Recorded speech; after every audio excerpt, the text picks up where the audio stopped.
On this episode of the Star Wars Time Show, Matt and Nick return to kick off a new year of the SWTS with a recap of their final days of 2023, and maybe a quick chat on Rebel Moon not being Star Wars.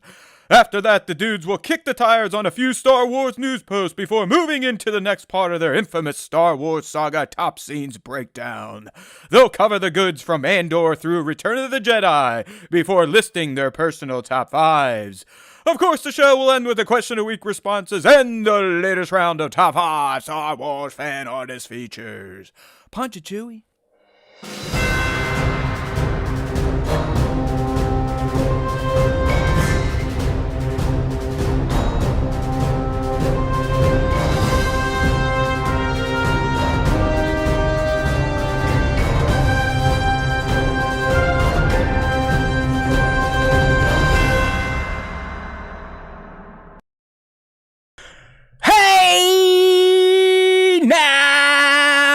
Everybody, it's Matt, it's Nick, we're back, SWTS in 2024, Indeed. New rig in place. I've been talking about it for years, literally years, finally did it.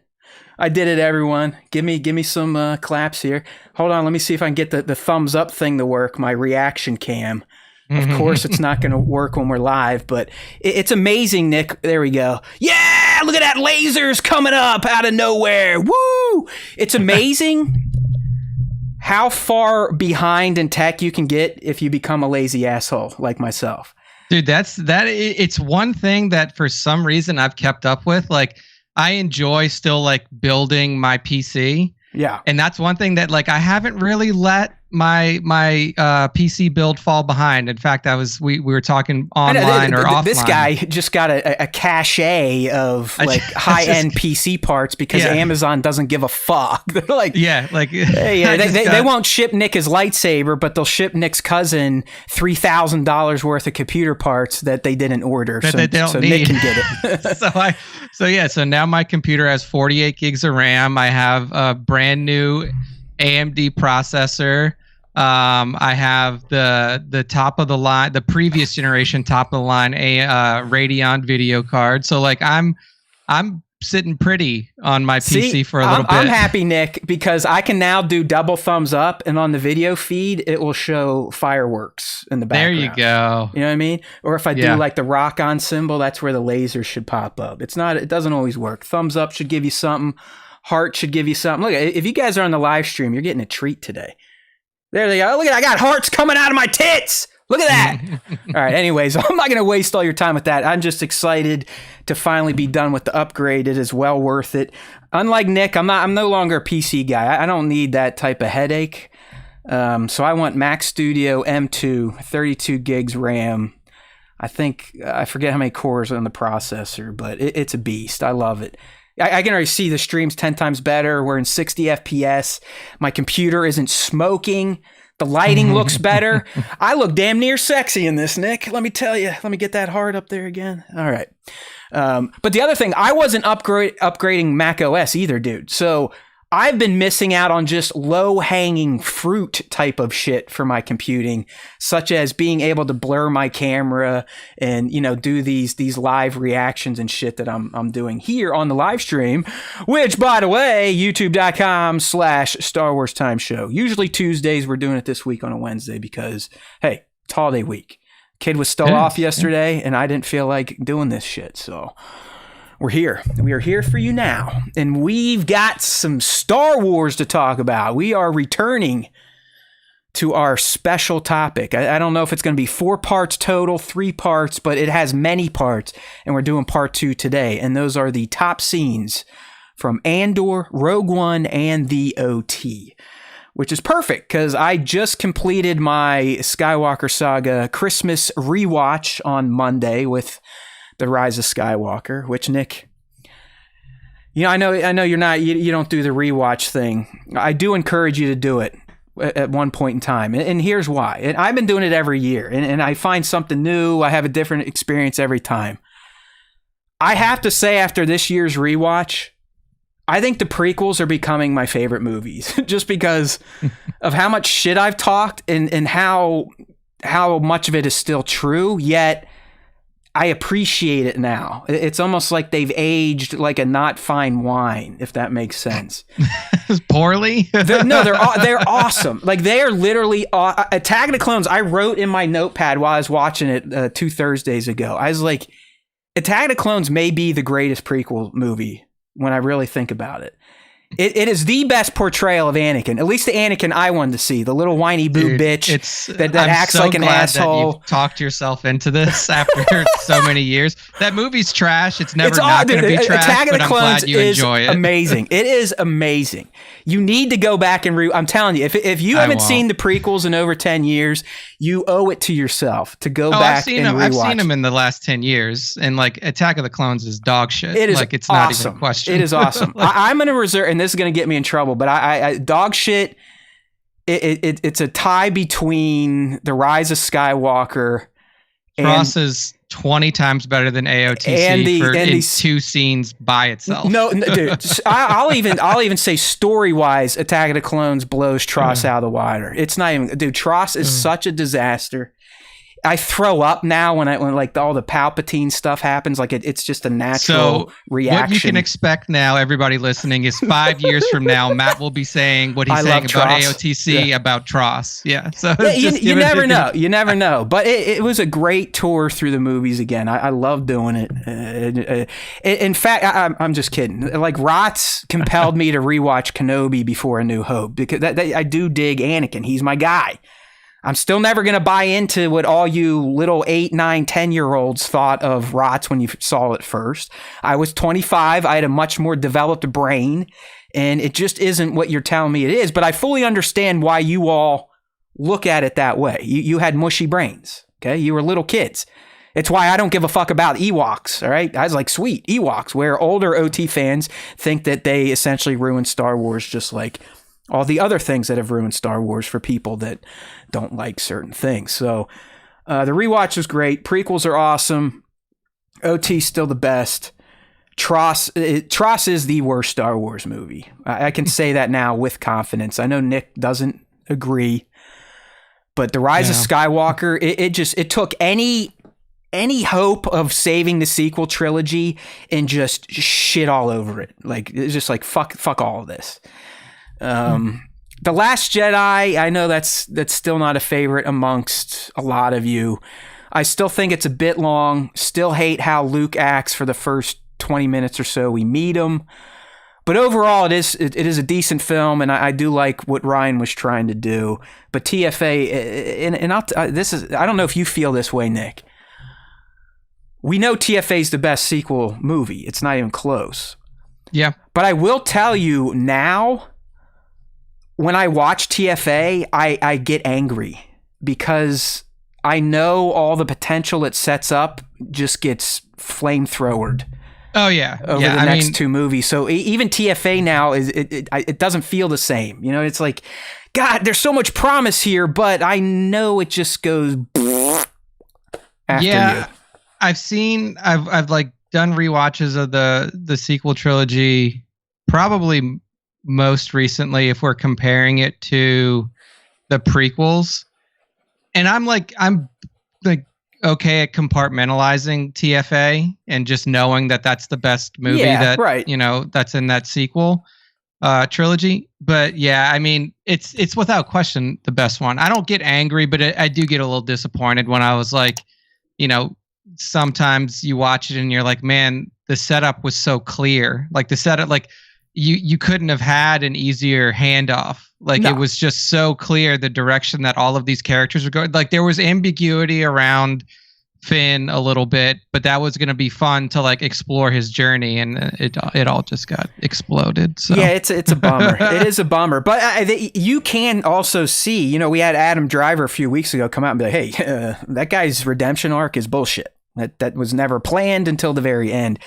And you really can see that they were angling Kylo to fully become like a dark side nut job. Even through Last Jedi. I mean, I think people forget, him and Rey, they team up for a second, but once he gets what he wants, which is Snoke dead and all the Praetorian Guards done, he's like, hey, bitch, let's go. Let's fucking run this. Kind of like how Vader was doing to his son in Empire. And when she tells him no, they snap the lightsaber in half and he goes absolutely insane. Like literally goes nuts. He's fucking nuts. Yeah. And he continues to be nuts even in The Rise of Skywalker a bit. And then, hey, Palpatine, go see zombie Ian down there. I see we got Connor in here from Beyond the Dune Sea saying Ian brings it. Yeah, Ian brings it. He wasn't needed. Like, The Rise of Skywalker. Ooh, what a way to end. What a way to end. Oh, thank you to BMAD for the first super chat of the year. First sorry, super chat BMAD. of the year from BMAD. Thank you, sir. My man, sorry about that. I was going on the prequels, but we'll move on here. I do recommend people that don't regularly watch the saga, give it a go. It's a good little time. We got the family around, tried to watch a movie a night. I think Christmas Day we plowed through the last bit of Kenobi and then took in A New Hope. It's good shit, man. And I don't know. I know they're not Christmas related, but they just feel right to watch during that holiday week. So we took in Solo, not Rogue One though. I don't know why we skipped. We watched the end. I was like, no, we got to at least see the fucking hallway to the handoff because it's literally the start of A New Hope. And they're like, you're fucking crazy. And he said, no, I'm not. We're doing it. And we did it. And it worked out. Yeah, I watched Solo over the holiday. And for me, like, Solo is the direction that I really wanted to see the Star Wars universe move into. Like, Rogue One was good. Like, Rogue One was a fantastic movie. One of the best that Disney put out for sure. But like in terms of like direction, there wasn't really like a directional change for how like Rogue One was versus all of the other Star Wars movies. They were very similar. Like Rogue One like fit in very well with like the standard Skywalker saga style of movies. Like it had that same feel to it, but like Solo had a different feel. Like Solo felt it's completely like different. A more fun movie. Yes. And I think that's kind of what was lacking in Star Wars for a little bit, is like the movies weren't fun anymore. Like the movies started to get a little bit too serious. The movies started to take themselves too seriously. And I think that with Solo, it was a nice little directional change that you had there. Like you didn't have to worry about, like the super heavy stuff. Like you had a little bit of heavy stuff in there, but it wasn't overwhelming. It was fun. It was cool to see how the characters that you know and love got to where they were. And I was really hoping that we would get more films like that. And obviously, who knows what the future's going to hold. But yeah, it's looking less and less likely that we will get. Well, hey, we talked about this year. Remember, it would have been Guillermo del Toro's fucking Hut movie. Would have been the continuation of the young Solo tales. So yeah. Oh well, hey there, Ben Ray. Welcome to the gang here. Hey, listen, I like it all, but we can poke at Star Wars. That's okay. It's just as long as we don't get into the weeds with the woke crowd where they get upset over stupid shit. The stuff that gives me aneurysms and borderline strokes, it all is important to me. Okay, like the Anakin stuff and Rots, and I still don't see it. Although, watching Rots this last time, I was a little softer on it all. I guess I could see it a little bit more. How I just needed Anakin to be a bit more visceral with his conundrum. He seemed like he had his shit together all the way up until the last moment when he's like, I need him, and then okay, I'm bad and I'm gonna go murder all my friends and kids. It just tonally, I don't know, it's never gonna line up for me, but I'm tired of being made fun of and ridiculed online for having opinions contrary to the masses with the prequel, so I'm just over it at this point in time. All right, I get it. I'm old. I'm stupid. I don't get it. I don't understand Star Wars, even though that I remember more Star Wars than you dumb fucks will forget. Okay? Yeah, I think that the Anakin angle is just like, it wasn't like, I mean, if I'm going to be real, and people are going to hate me for this now, but like they just cast it like, for the Anakin that we wanted, that was going to lead into the Vader that we had in the OT, they cast the wrong actor. Like you just did. Like Hayden is a fantastic, either that or the wrong director was directing. Well, and writing. I don't think it's like the writing. But wait, was bad I mean, do you not think Hayden channeled who we wanted in Ahsoka though? Hayden channeled the best that he could to be Vader that we want him to be, but there are better actors that could have made a more visceral Vader. Like he's not an actor. He does not have a physical presence that will intimidate you. Like he doesn't have that. That's what we expected from Vader. But like we also like didn't know who Vader really was before that time, and what we pictured in our head leading up to the prequel trilogy was like, oh, like the person who becomes Vader, the Anakin Skywalker that becomes Vader, is also going to be this like a badass. Like we didn't expect I him thought to he'd be like a little edgier. You know, I mean, when you first meet a guy as a kid in black armor that the entire galaxy is afraid of, he's known for genocide. Yeah, you kind of think that he probably always was a little edgy. And we got that in Attack of the Clones, which is why I think it's fantastic. But he cut down some.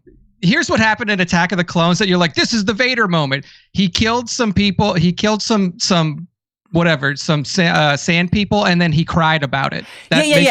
I'm talking the whole. And not the crying. It was the hate. I hate. You know, when he's really he's actively crying when he says that. He starts crying because he knows he shouldn't be killing people as a Jedi, young Nick. Oh my god! But before that, he's all pissy. So he's angry. Bad. He's throwing shit. Before that, he's whining about like I love the whiny. He's like a 14-year-old he's kid. Whiny he's like bitch in Anakin. His room after his mom's like, you can't go out for ice cream with your friends. He's like, I hate them all. Okay, well, you can start to see if an 18-year-old acts like that, super cocky, little arrogant, then okay, they could maybe start murdering young kids. We get to 23-year-old Anakin, and he's like a goody two shoes. Like, oh yeah, they won't let me be master. Wah, no, I know Palpatine's bad, but wah, I need him. Wah, and then he takes the knee. But that's what he did the whole other movie. He cried the whole other time. He was sitting there crying through ROTS or through AOTC the whole fucking time. I can't be with Padme. No, that's good. That's good whining. No, whining in Attack of the Clones was good. Anything in Revenge of the Sith, not good. Anakin in Revenge of the Sith is good in his ETA-2 at the start against Dooku, landing the ship, and then when he marches on the temple. No. It's like, for real though, like if the Vader that we wanted, like the Vader that everybody expected, he's in the Clone Wars. That guy, that's the Anakin right there. That's the Anakin that we wanted. But I'm gonna be honest, like Hayden can't play that. Go watch any one of Hayden's movies in the past. Like go watch anything he's done. I like Nick's just flamethrowing Christensen at this point in time. Fuck it. And he doesn't play like that. Like he plays more meek characters. That's what he does. Like that's what he was known for. And even if you watch like Jumper, where he's like the main character and he's supposed to be like cocky, he really doesn't. Like he doesn't come off as cocky. Like he comes off as like this playful geek, like dorky kind of kid. And like he just doesn't have that angle, or maybe he does now, but he didn't have it when he was that age. And like I enjoy the portrayal that Hayden gave us of like the Anakin Vader character in Ahsoka. I think that was a step up for sure from what we got. But like in terms of what the expectations were going into the prequel trilogy about like what we're going to see from Vader, that just wasn't his style of acting. Like that's just not how he acted. That's a new angle to attack Revenge of the Sith. So I'm behind you. I can get down with that. B-Matt asking, what's worse, acting or directing? It was both. It's pretty much, they're tied. And that's the thing where I'm saying about the prequels. You go and watch them now. It's so glaring, especially in Revenge. Nick is right. Ewan McGregor in Attack of the Clones must have been high, or just was like, you know what, George, you put this stupid wig on me, you're gonna get a stupid performance, because it just, he's horrible. Then they all get like Revenge of the Sith. Holy shit! I mean, Natalie Portman, an Oscar winner, she looks like fucking shit. She looks great, acts like shit. we heard what Nick just said about Hayden. Nick doesn't even think Hayden should have a career. And then even Obi-Wan he did for the last 20 years. So Obi-Wan in some of those scenes, like the ray shield shit, I mean, it is bad. Like some of the dialogue is horrific in the prequels, and then how they were directed. So anyways, I don't really want to turn the opening into prequel fest. I just want to know, hey, I love it. They're super solid as B movies. Like if you go into it knowing that like this is the quality that I'm going to get if I watch like a sci-fi film, then not bad. See, I like this Ben guy. I agree with you. That's all you need to say. Wait, on this show, you say you agree with us? Revenge is overrated. I know people think I'm making a joke, but the Phantom Menace is the most well done from start to finish prequel. Challenge. It's got some of the better acting. You can't make fun of Jake Lloyd. He's a fucking 10-year-old acting like a 10-year-old. Yeah. It actually has a somewhat focused narrative, even though it's silly about trade blockades and whatnot. You have Darth Maul. You have some of the best duels in all of Star Wars. I'm telling you, TPM is the best prequel. It's before George lost his mind with special effects. Like that's what it was. Well, like, it's what started. It was like his first hit of crack was TPM. Because like then he realized he's like, ooh. TPM trying to like figuring it out, laying the groundwork. The technology was like on the way there to do what he did in AOTC and ROTS, but it wasn't quite fully there to where he could destroy his movies with CGI like he did. So that's why like TPM is like more authentic to his original vision of Star Wars with like touched up CGI. And then you go into AOTC and the first thing you see is this horrible chase through skyways, flying through electrified non-fences with the worst electrocution acting I've ever seen in my life. Like just like truly awful shit. Hey, just you straight should out the gate. You should see them in 4K. Oh man, you can. I mean, I hate poking at the OTs because they're a product of their time. But I mean, in 4K, the OTs, you can pretty much see the cells. And like moving across the starry background. But the prequels, I was surprised. I mean, you're really starting to see the edge lines where the green and blue screen was. I mean, if you look closely, every character kind of has like a blue or green halo outlining their body from all the work there. All right. Look, we're not here to talk shit about Star Wars. We're here to talk shit about Rebel Moon. Like, listen, this is fun. Like, this is what you should do as a Star Wars fan. It's when you get in the weeds and you start ridiculing people because of the way they feel. But all right, be mad. We love you. Jar Jar is funny. Like, Jar Jar was a main character, and then after the backlash, he became nothing.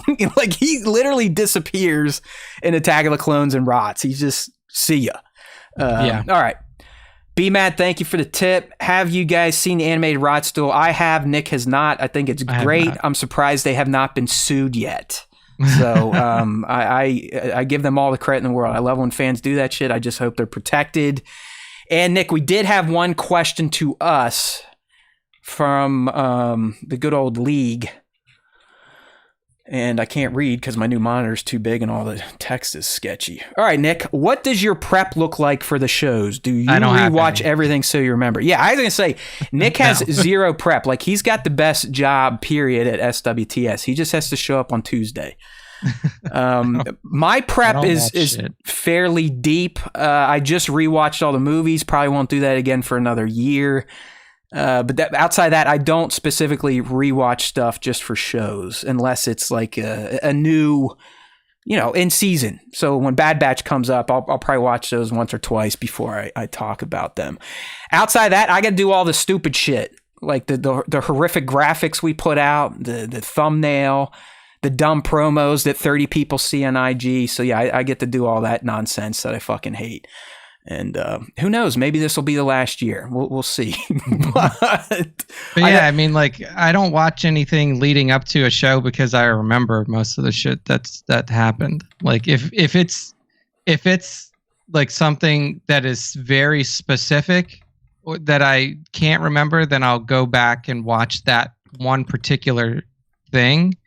But for the most part, it's like these are all happening consecutively, and it's not like you have like a series of time jumps, or they're like not connected together.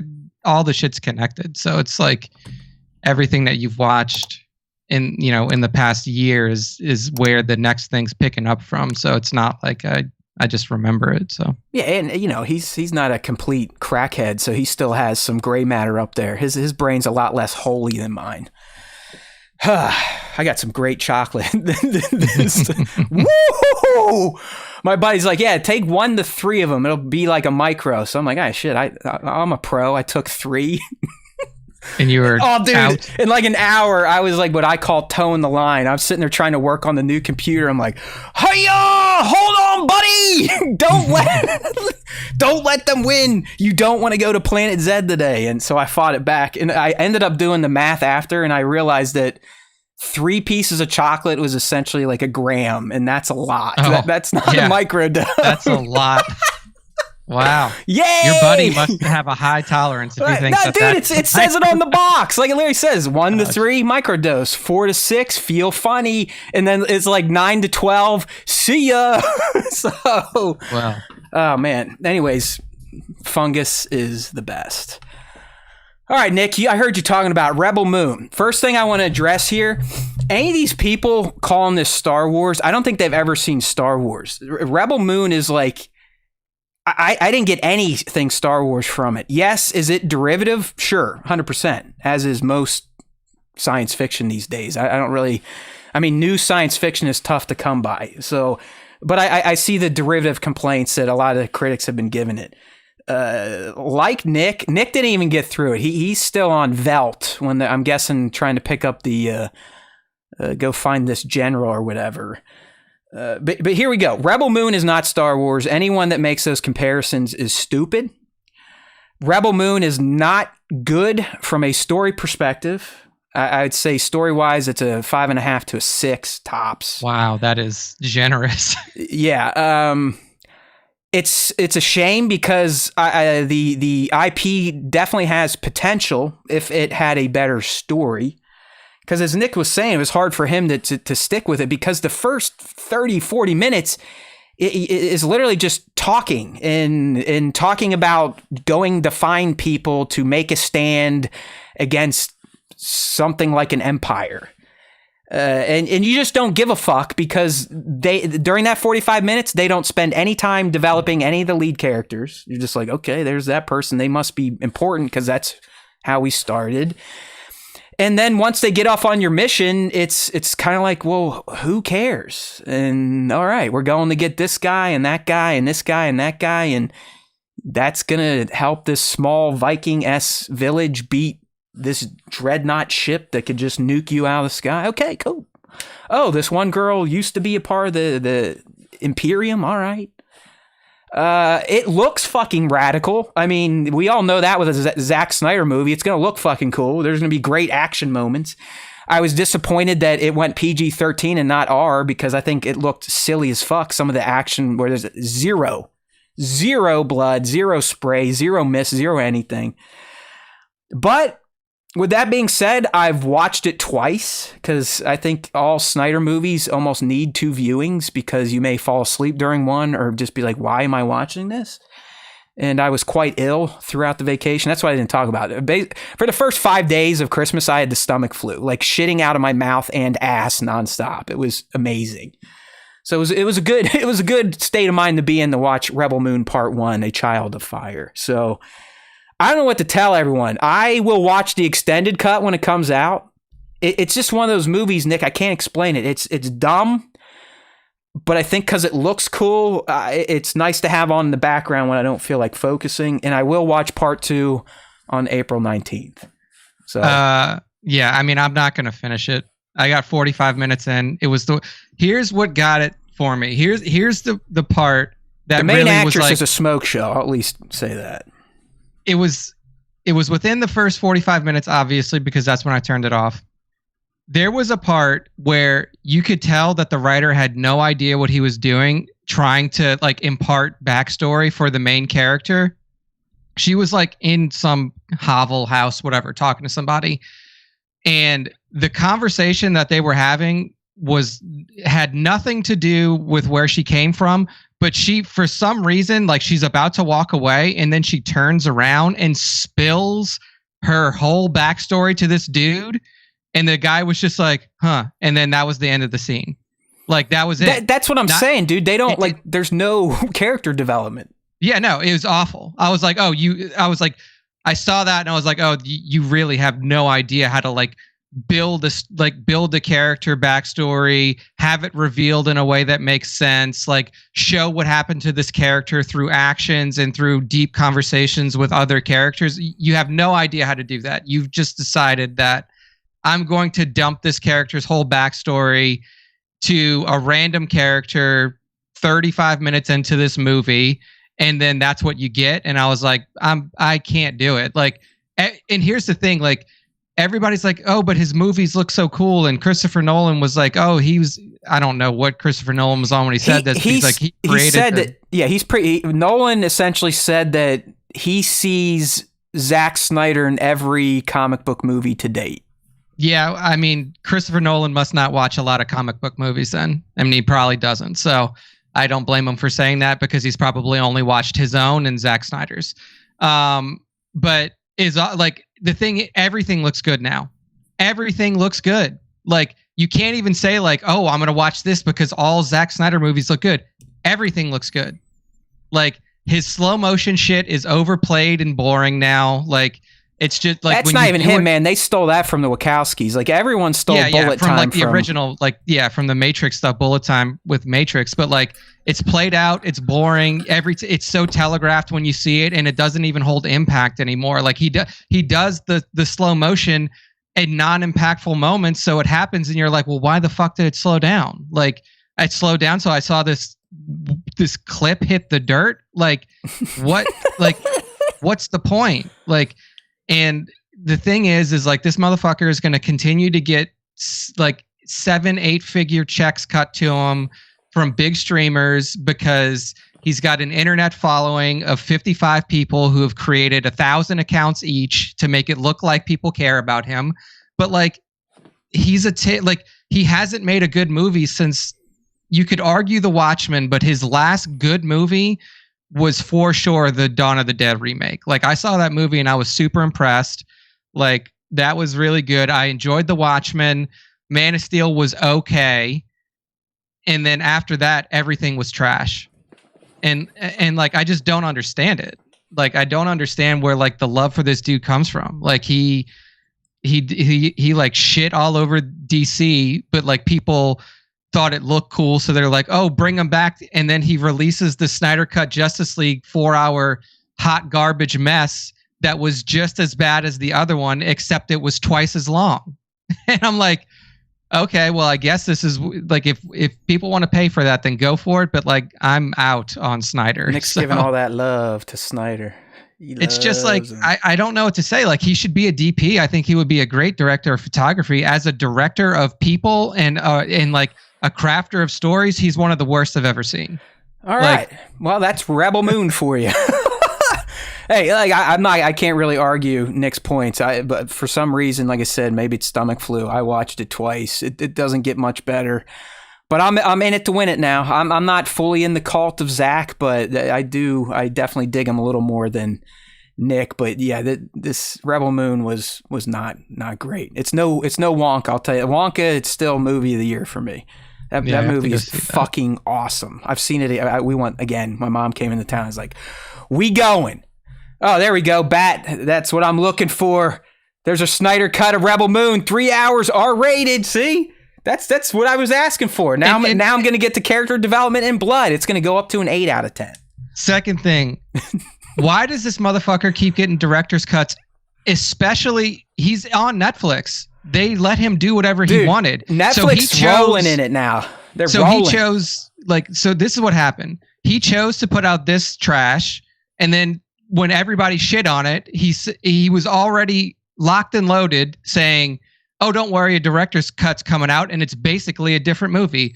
So what he did was he made a piece of shit, put it out, let people shit on it, and then says, don't worry, I have something else coming out, and it's going to be longer. That may be the way to go. It's going to feel so much different.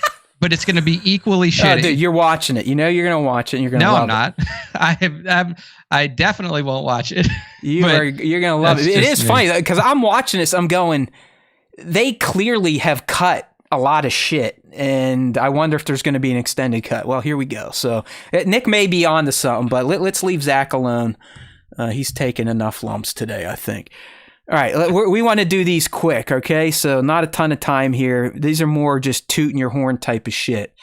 Remember when everyone's like, oh, hey, the droid. Yeah, Bat. The droid in Rebel Moon makes absolutely no sense. It shows up. It gets a flower crown, and then you don't see it until the very end, and now it has, like, deer antlers. Rebel Moon! Okay. What the fuck? All right. So, Nick, last year, everyone's down on The Mandalorian. Star Wars sucks. Star Wars has lost its way. Fuck Star Wars. Fuck Kathy. Fuck Bob. Fuck anyone that is a girl in Star Wars. Mandalorian Season 3 sucks cock, right? It's just like Star Wars is terrible. Well, guess what? The Mandalorian tops the list of most watched streaming originals in 2023. So that means it even beat The Last of Us, the darling of 2023. And I do not want to get into a deep discussion on streaming business practices. This is just more of a, hey, things are okay, all right? People are still watching Star Wars.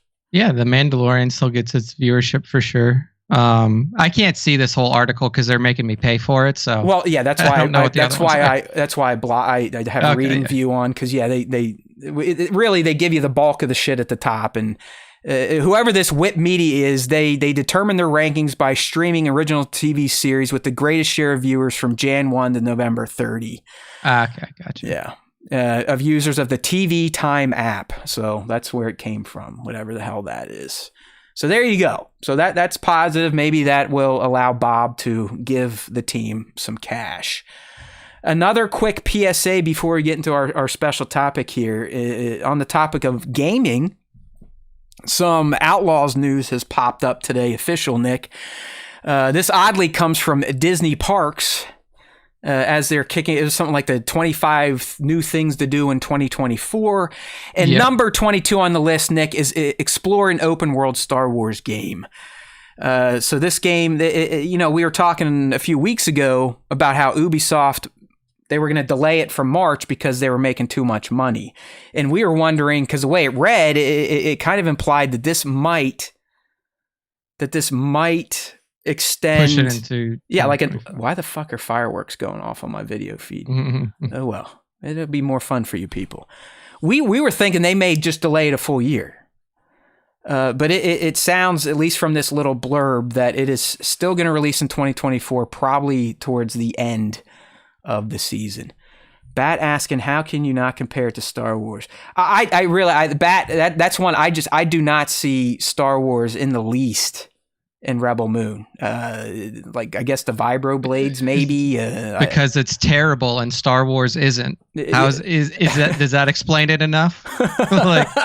But dude, everyone ran with that Star Wars thing, and I was like, okay, it's because Zack Snyder said it. He's like, this is my version of Star Wars. Well, so everybody's like, oh, it's his version of Star Wars, right. So it's Star Warsy, right? It's like, no, it's trash. Zach, that was not a good description there, buddy.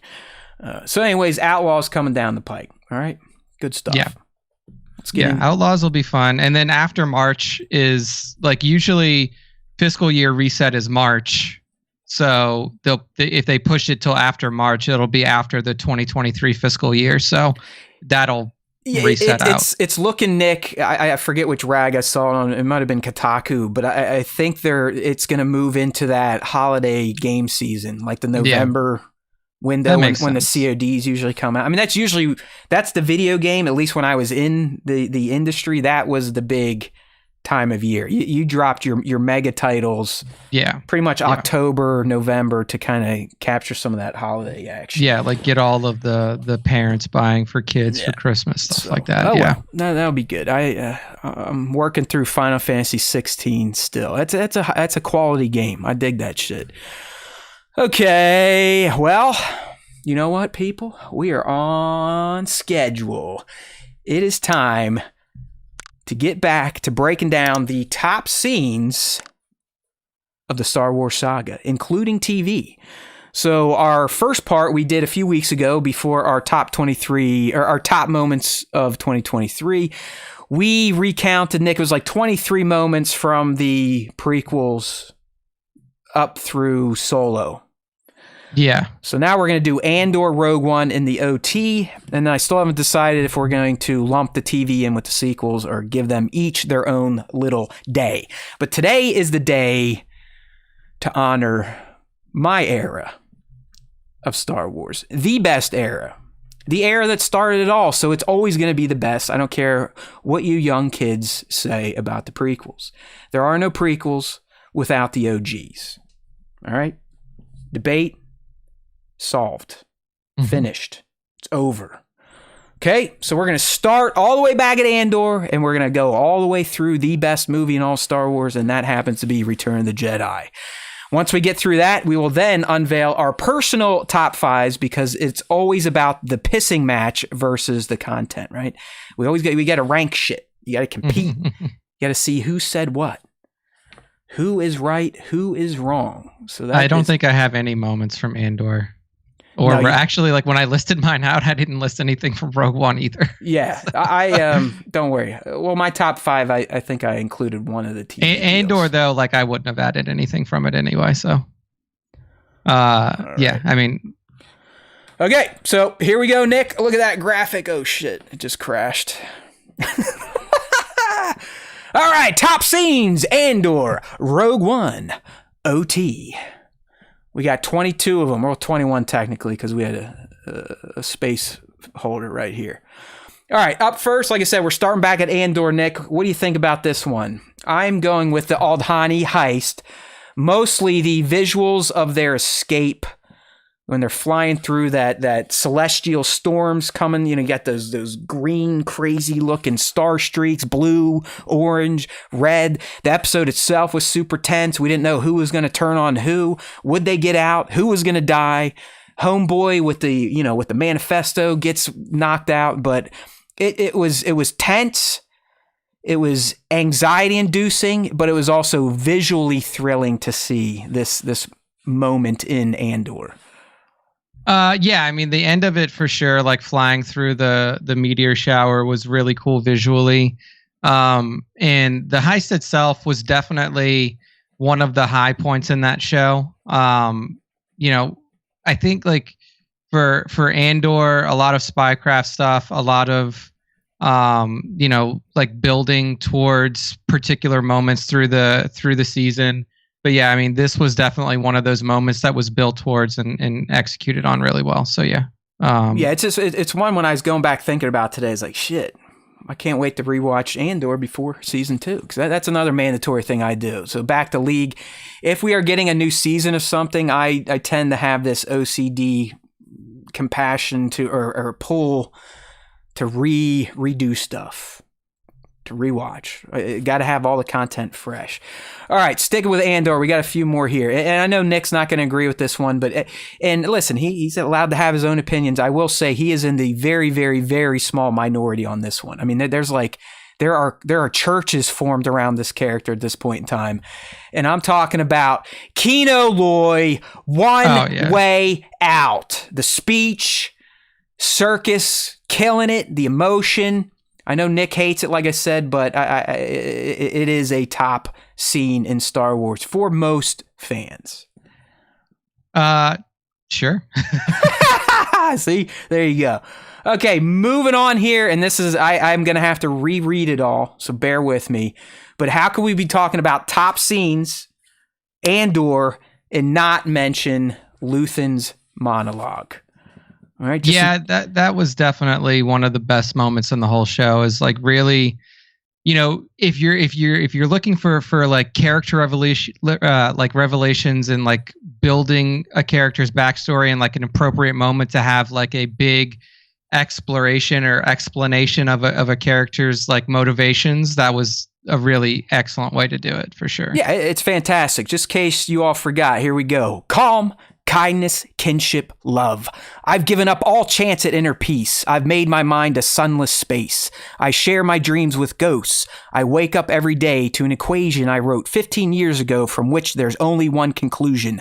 I'm damned for what I do. My anger, my ego, my unwillingness to yield, my eagerness to fight, they've set me on a path from which there is no escape. I yearn to be a savior against injustice without contemplating the cost, and by the time I looked down, there was no longer any ground beneath my feet. What is my sacrifice?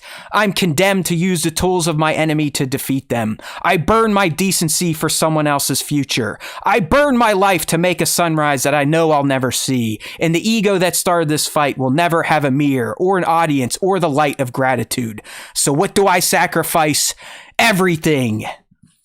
It's probably some of the best writing in all of Star Wars. It is the best writing in all of Star Wars, at least from a monologue perspective. Yeah, it's a beautiful moment. So here we go. It needs honored 100%. Yeah. You don't typically get that many monologues in Star Wars films. There's actually, is there any, Nick? Now that I come to think about it, that's what I was thinking about. It's like there are moments where a character will speak a few lines, but I don't think that if you go back through the shows or the movies that there is a moment where somebody like sits there in monologues for as long as Luthen did. This may be it, and if it remains the only, that's fine. It should be enshrined in the Star Wars Hall of Fame.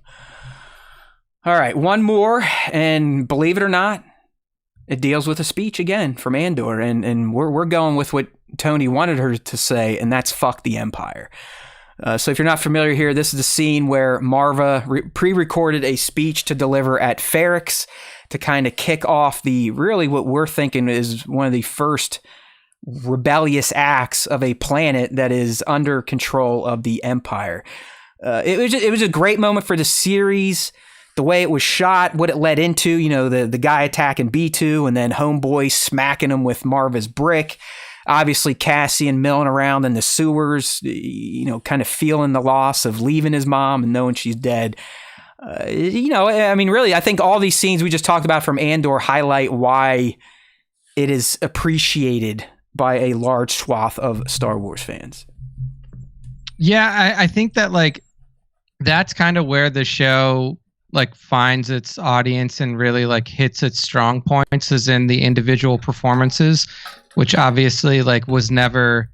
I don't think that an individual performance was necessarily a strong point of any of the movies because they're all built as ensemble pieces. Every Star Wars movie, from the prequels till the sequels, were always built as you don't have you have a main character, quote unquote, but really the movie is an ensemble piece that is played out by groups of characters making their way through certain situations. And in Andor is very different. You're following Cassian Andor, and then you're following him through the different situations that he's in and meeting the different people that he meets along his way to becoming a eventual rebel hero. So you don't really get in other pieces of Star Wars history like individual standout characters, unless they just they really pop off in a different way like Han Solo did. But yeah, Andor was I think, in my opinion, really the first time that you had focus put on one single character throughout the entire series, and then obviously you had that with Kenobi as well. So, speaking of Kenobi, the Anakin stuff is still great, solid series. There's something about Kenobi that just feels off. Maybe it is the production value. I don't know. But either way, the Anakin shit is fantastic. That's why I felt like I had to watch it coming right out of Revenge of the Sith. All right. Moving into Rogue One. I'll give you a tease here. 3 top moments from Rogue One. First one, and really they all happen at the end for the most part. I do find this a good moment, and I'm talking about towards the end where Chirrut initially kind of walks out to sacrifice himself to enable the transmitter to go, and then, seeing his buddy go down, Baze runs out and essentially has his last stand. Baze gets the last laugh with the thermal detonator there at the end. But it was a great moment for these two characters who are kind of unique to Star Wars. It just showed the bond they had together, their bond to the Force, even though they weren't technically Jedi. What are they? The Wills or whatever, keeper of the Wills, protector of the Wills. It was a touching moment, and because the characters are written well, acted well, and it's just a great movie, it does hit emotionally. Yeah, I think that scene, like, you have the invasion of Scarif, like everything seems to be going well to start with, and you're like, oh man, they're gonna do it. Yeah, it's gonna go great. And then, like, slowly things start to fall apart. The garrison gets emptied, and numbers just don't add up anymore. And then it's like, oh well, not only are the rest of the people, like, going out, like, then your main characters start falling one by one by one. And I think that they executed that really well. I think Gareth and his team did a really good job on that. I think that was definitely one of the standout ones, especially like you called out, the cheer at death. That was definitely, like, the emotional height of that scene was his I am one with the Force is with me, blah, blah, blah, like that whole thing going out. So yeah, top for sure. Yeah, it's good stuff. And that leads us into the next moment. Like Nick said, where Rogue One really gets you is towards the end as the mains start falling out. And I think that's the beauty of Rogue One. We knew this, right? I mean, their story was already told in the opening crawl of A New Hope. We knew it was going to happen. But because the movie's well done, had a good script, good acting, good cast, you still, it's like you almost believe that they're going to make it. And like, hey, the good guys are going to do it. And that brings up this next moment. And this is one of the most honorable deaths, most touching deaths in all of Star Wars. And that I'm talking about K2's sacrifice to allow Cassian and Jyn to climb the tape deck tower. Yeah, I mean, that is probably, like, that ranks up there, probably top 5 most emotional moments in Star Wars. Like, it was just so well executed, and it was like, it was kind of unexpected for that to be as emotional as it was. Like, you probably watched that knowing that, K2 is going to die, but the way that it happened and the way that it was shot and everything that was around it was so well done that it was really hard not to get emotional during that part. So yeah, super good. I'm trying to think, like, what's a sadder death in Star Wars? I mean, Vader's is up there, obviously, the redemption death. Who else actually dies in Star Wars? Right. Apparently not that many nobody people. Anymore. So I guess K2 takes it. I'm trying to think. Yeah, I mean, what you got, like, I mean, honestly, Padme's death wasn't really her that death emotional. Is bullshit. Yeah, it was stupid. It's like she died of a broken heart. Wow. Yeah, it's like that was poorly executed. I mean, Tech? OT wise, I mean, like Tech is my next guess. Yeah, and we don't know if he's still dead.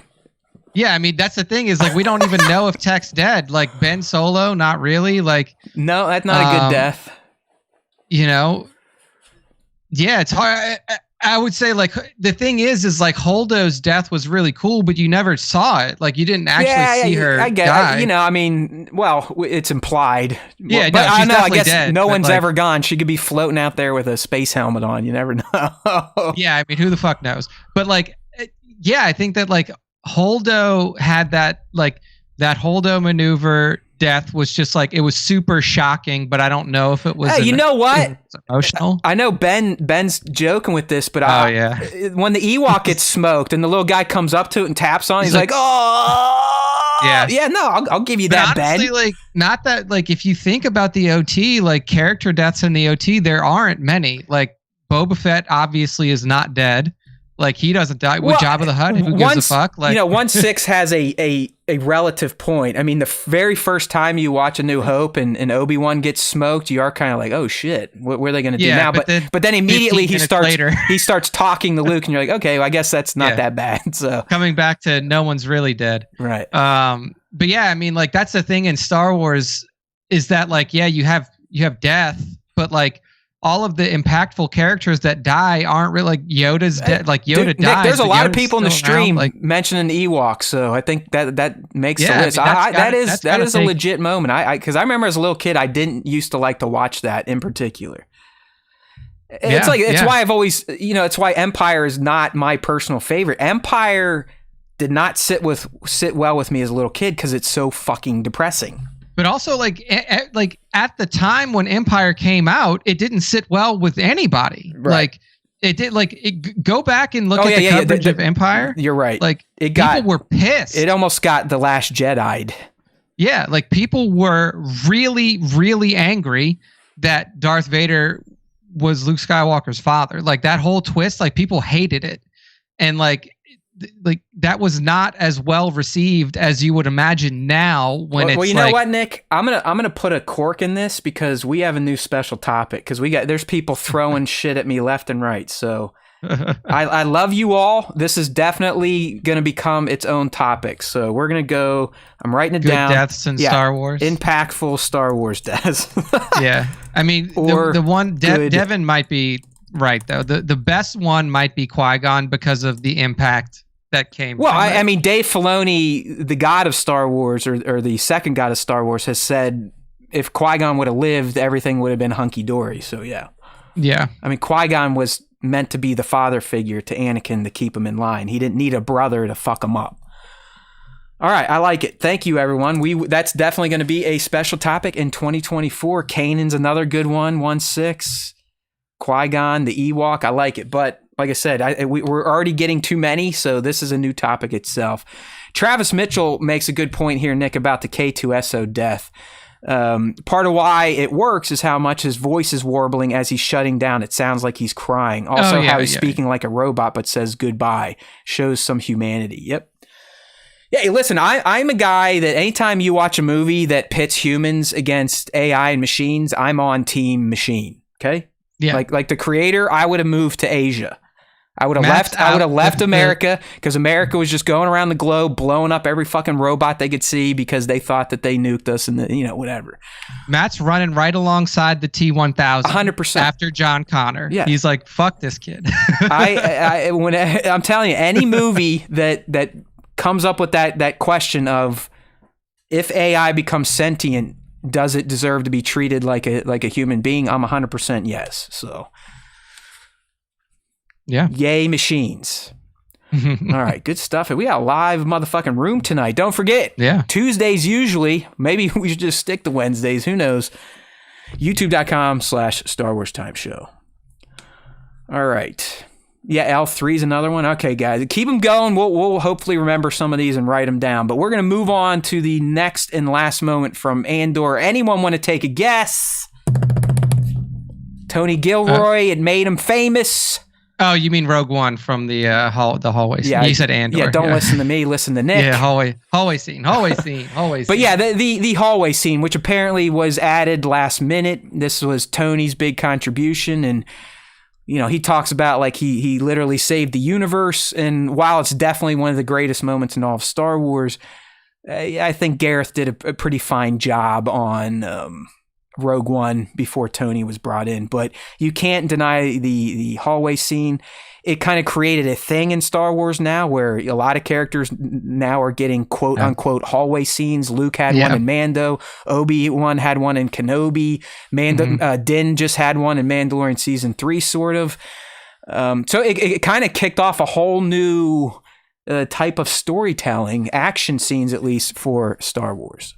Yeah, I mean, Gilroy definitely watched some of the stuff that Marvel had put out, like Netflix Marvel, and went that route. Like specifically, the scene that I'm thinking about is the Daredevil, really one of the first the Marvel Daredevil where that. You got that it was a one shot, meaning the camera never cut, and that's beautiful work. Yeah.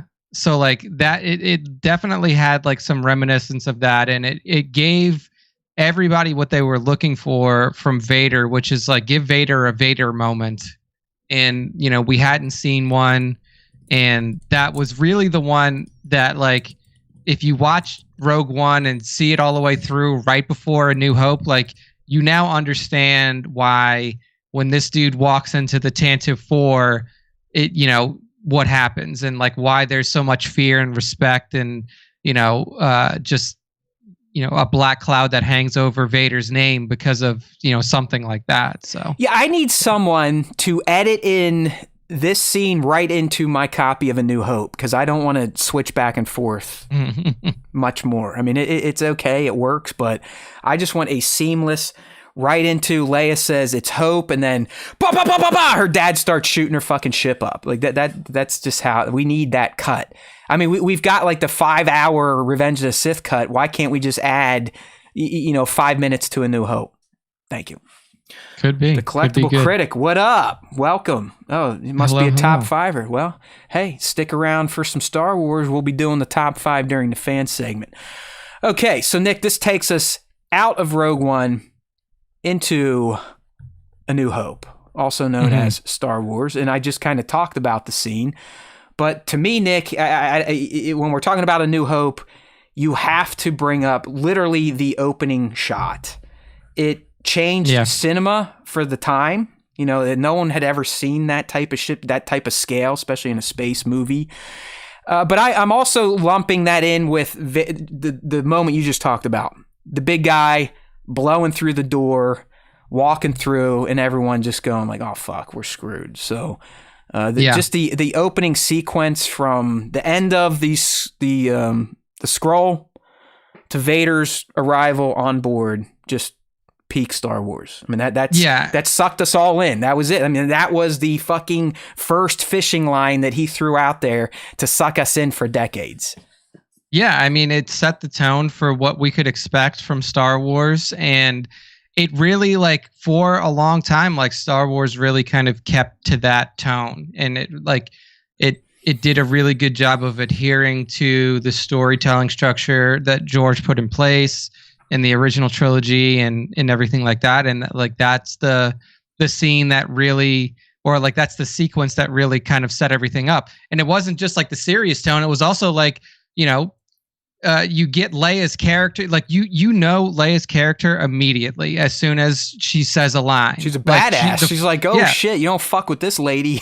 Yeah, like the first thing she says to Vader, this huge, imposing, hulking figure that's just killed swaths of her men before getting up to her. She's like, oh, I see that you're off of Tarkin's leash. Like, just complete, like, with one line sets up that character for what Leia would be for the next 40 years. Like, just masterfully done.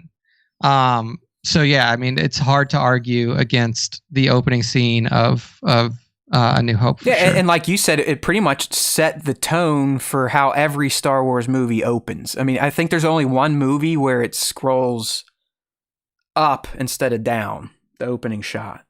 Yeah. Attack of the Clones, I believe, is the one where the camera pans up because the Padme ship is coming in the Coruscant. Versus, I think all the other movies, it's a pan down. All right. We got a question from B-Matt I want to ask you, Nick, here. Mm-hmm. Go for it. Are you guys for or against remaking the prequels in OT if it's a 1-for-1? I guess 1-for-1, like AI comes in and fixes all the VFX and just keeps Mark, Carey, and Harrison still there with their same lines. Okay. Same thing on the prequels, but like a complete recasting, I couldn't do it. Even on the prequels, I couldn't do it. I couldn't even do it on the prequels. I could 100% do it on the prequels. I just don't. I think that the original trilogy is at a point to where you can't I wouldn't remake the original trilogies because they're classics. The prequels are not classics. The prequels have a lot of issues that need to be fixed or that could be fixed if you actually approached it with the lens of like, hey, there are things in this story that are good that can be done better with better directing, with better acting, with better special effects to enhance and not to overwhelm. Like there's so much that could be done in the prequels that I would be down for a 1-to-1 remake. I mean, maybe not 1-to-1 though, because I would probably want somebody to do what you were saying was not a 1-to-1. So. No, but I mean, but if you I feel like if you can take that film, you can take those films, and you could keep the script, and with a better filmmaker, you could make better movies. straight up.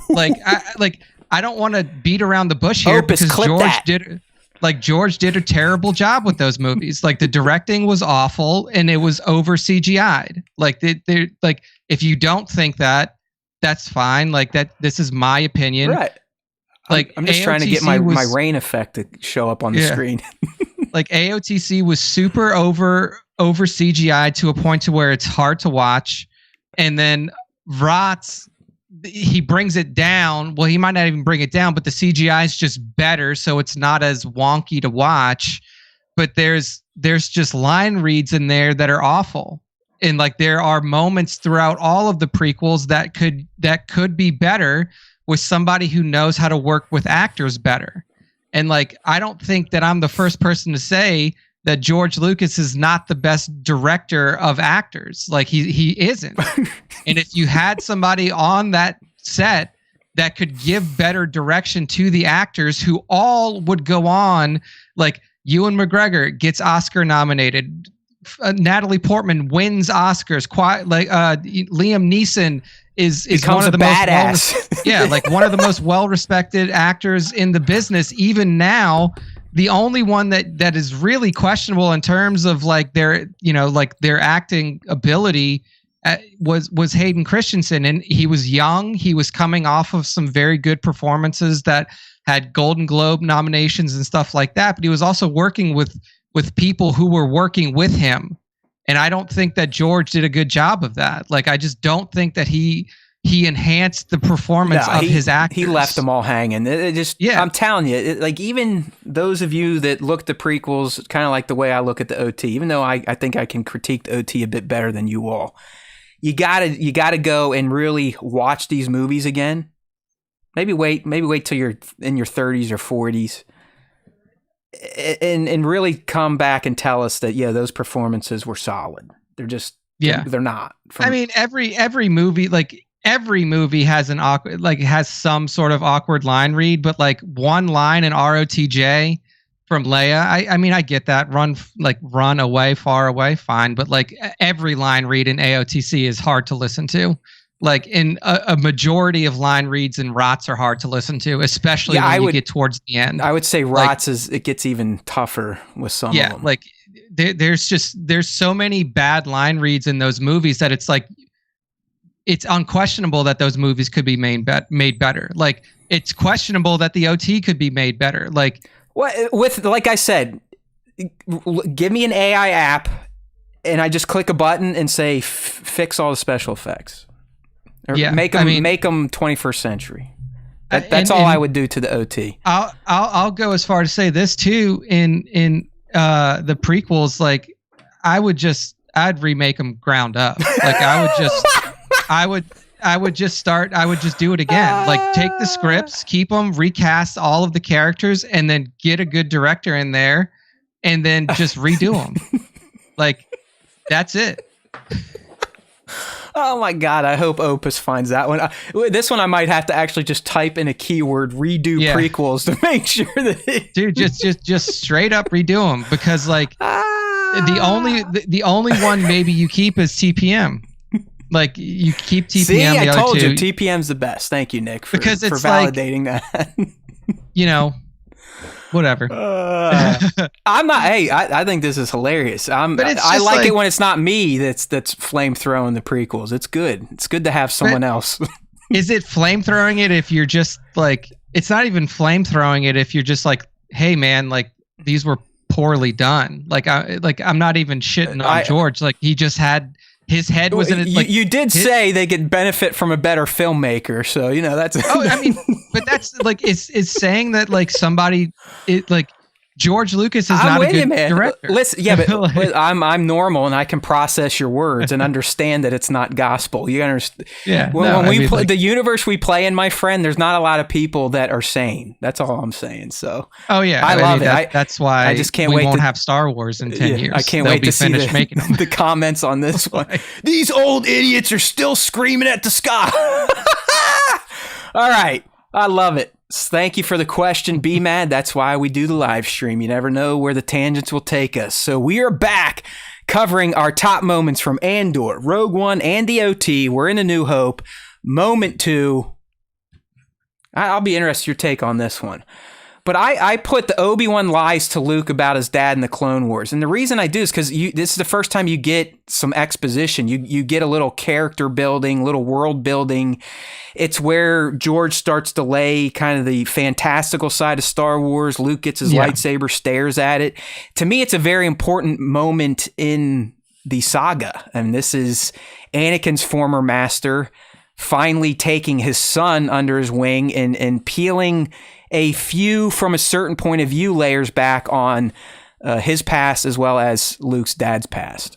Yeah, I mean this is essentially the line that creates the entire prequel trilogy like thesis. Like what happens there, you know? This is the genesis of the Clone Wars. Yeah, so this is where it all comes from. It is a very pivotal moment because it not only like gives you the impetus for what would become the prequels, but it also just like sets the parameters for Star Wars in general. Like you have to like everything in Star Wars is seen from a certain point of view. Like, and that's why you have, I mean, as clunky and weird as it was at the end of Rots, it's so poorly written, but like they're literally shouting over the river of lava at each other about points of view, like literally to the point to where Anakin says, well, from my point of view, the Jedi are evil. Yeah,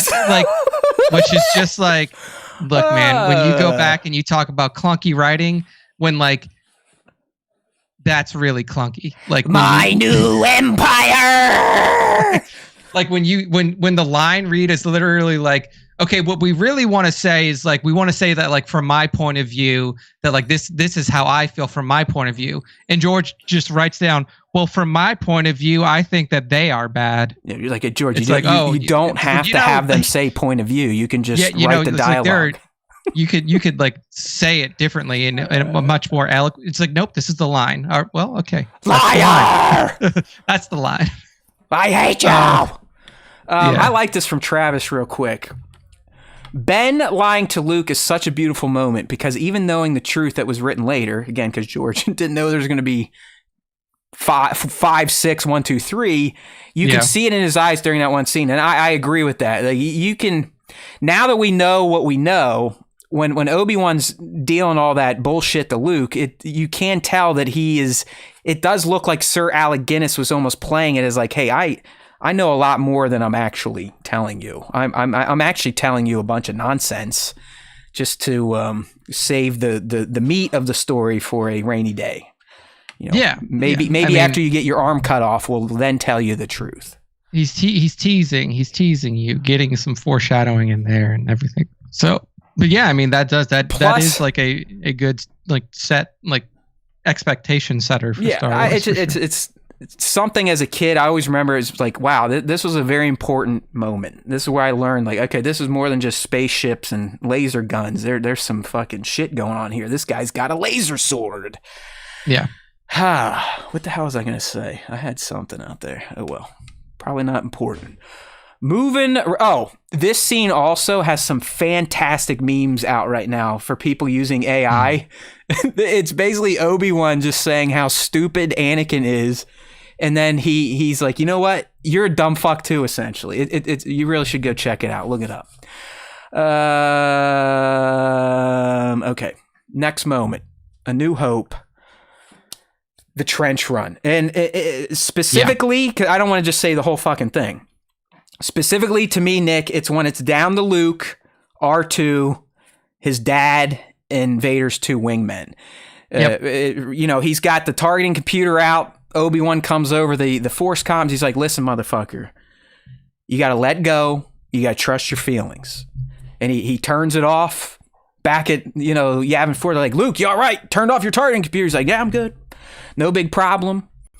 He's taking the deep breaths. Vader's closing in. I got you now. And he's like, oh, the force is strong with this one. He fucking shoots his buddy R2-D2 because apparently Vader doesn't remember anything from his past. It's only 20 years ago.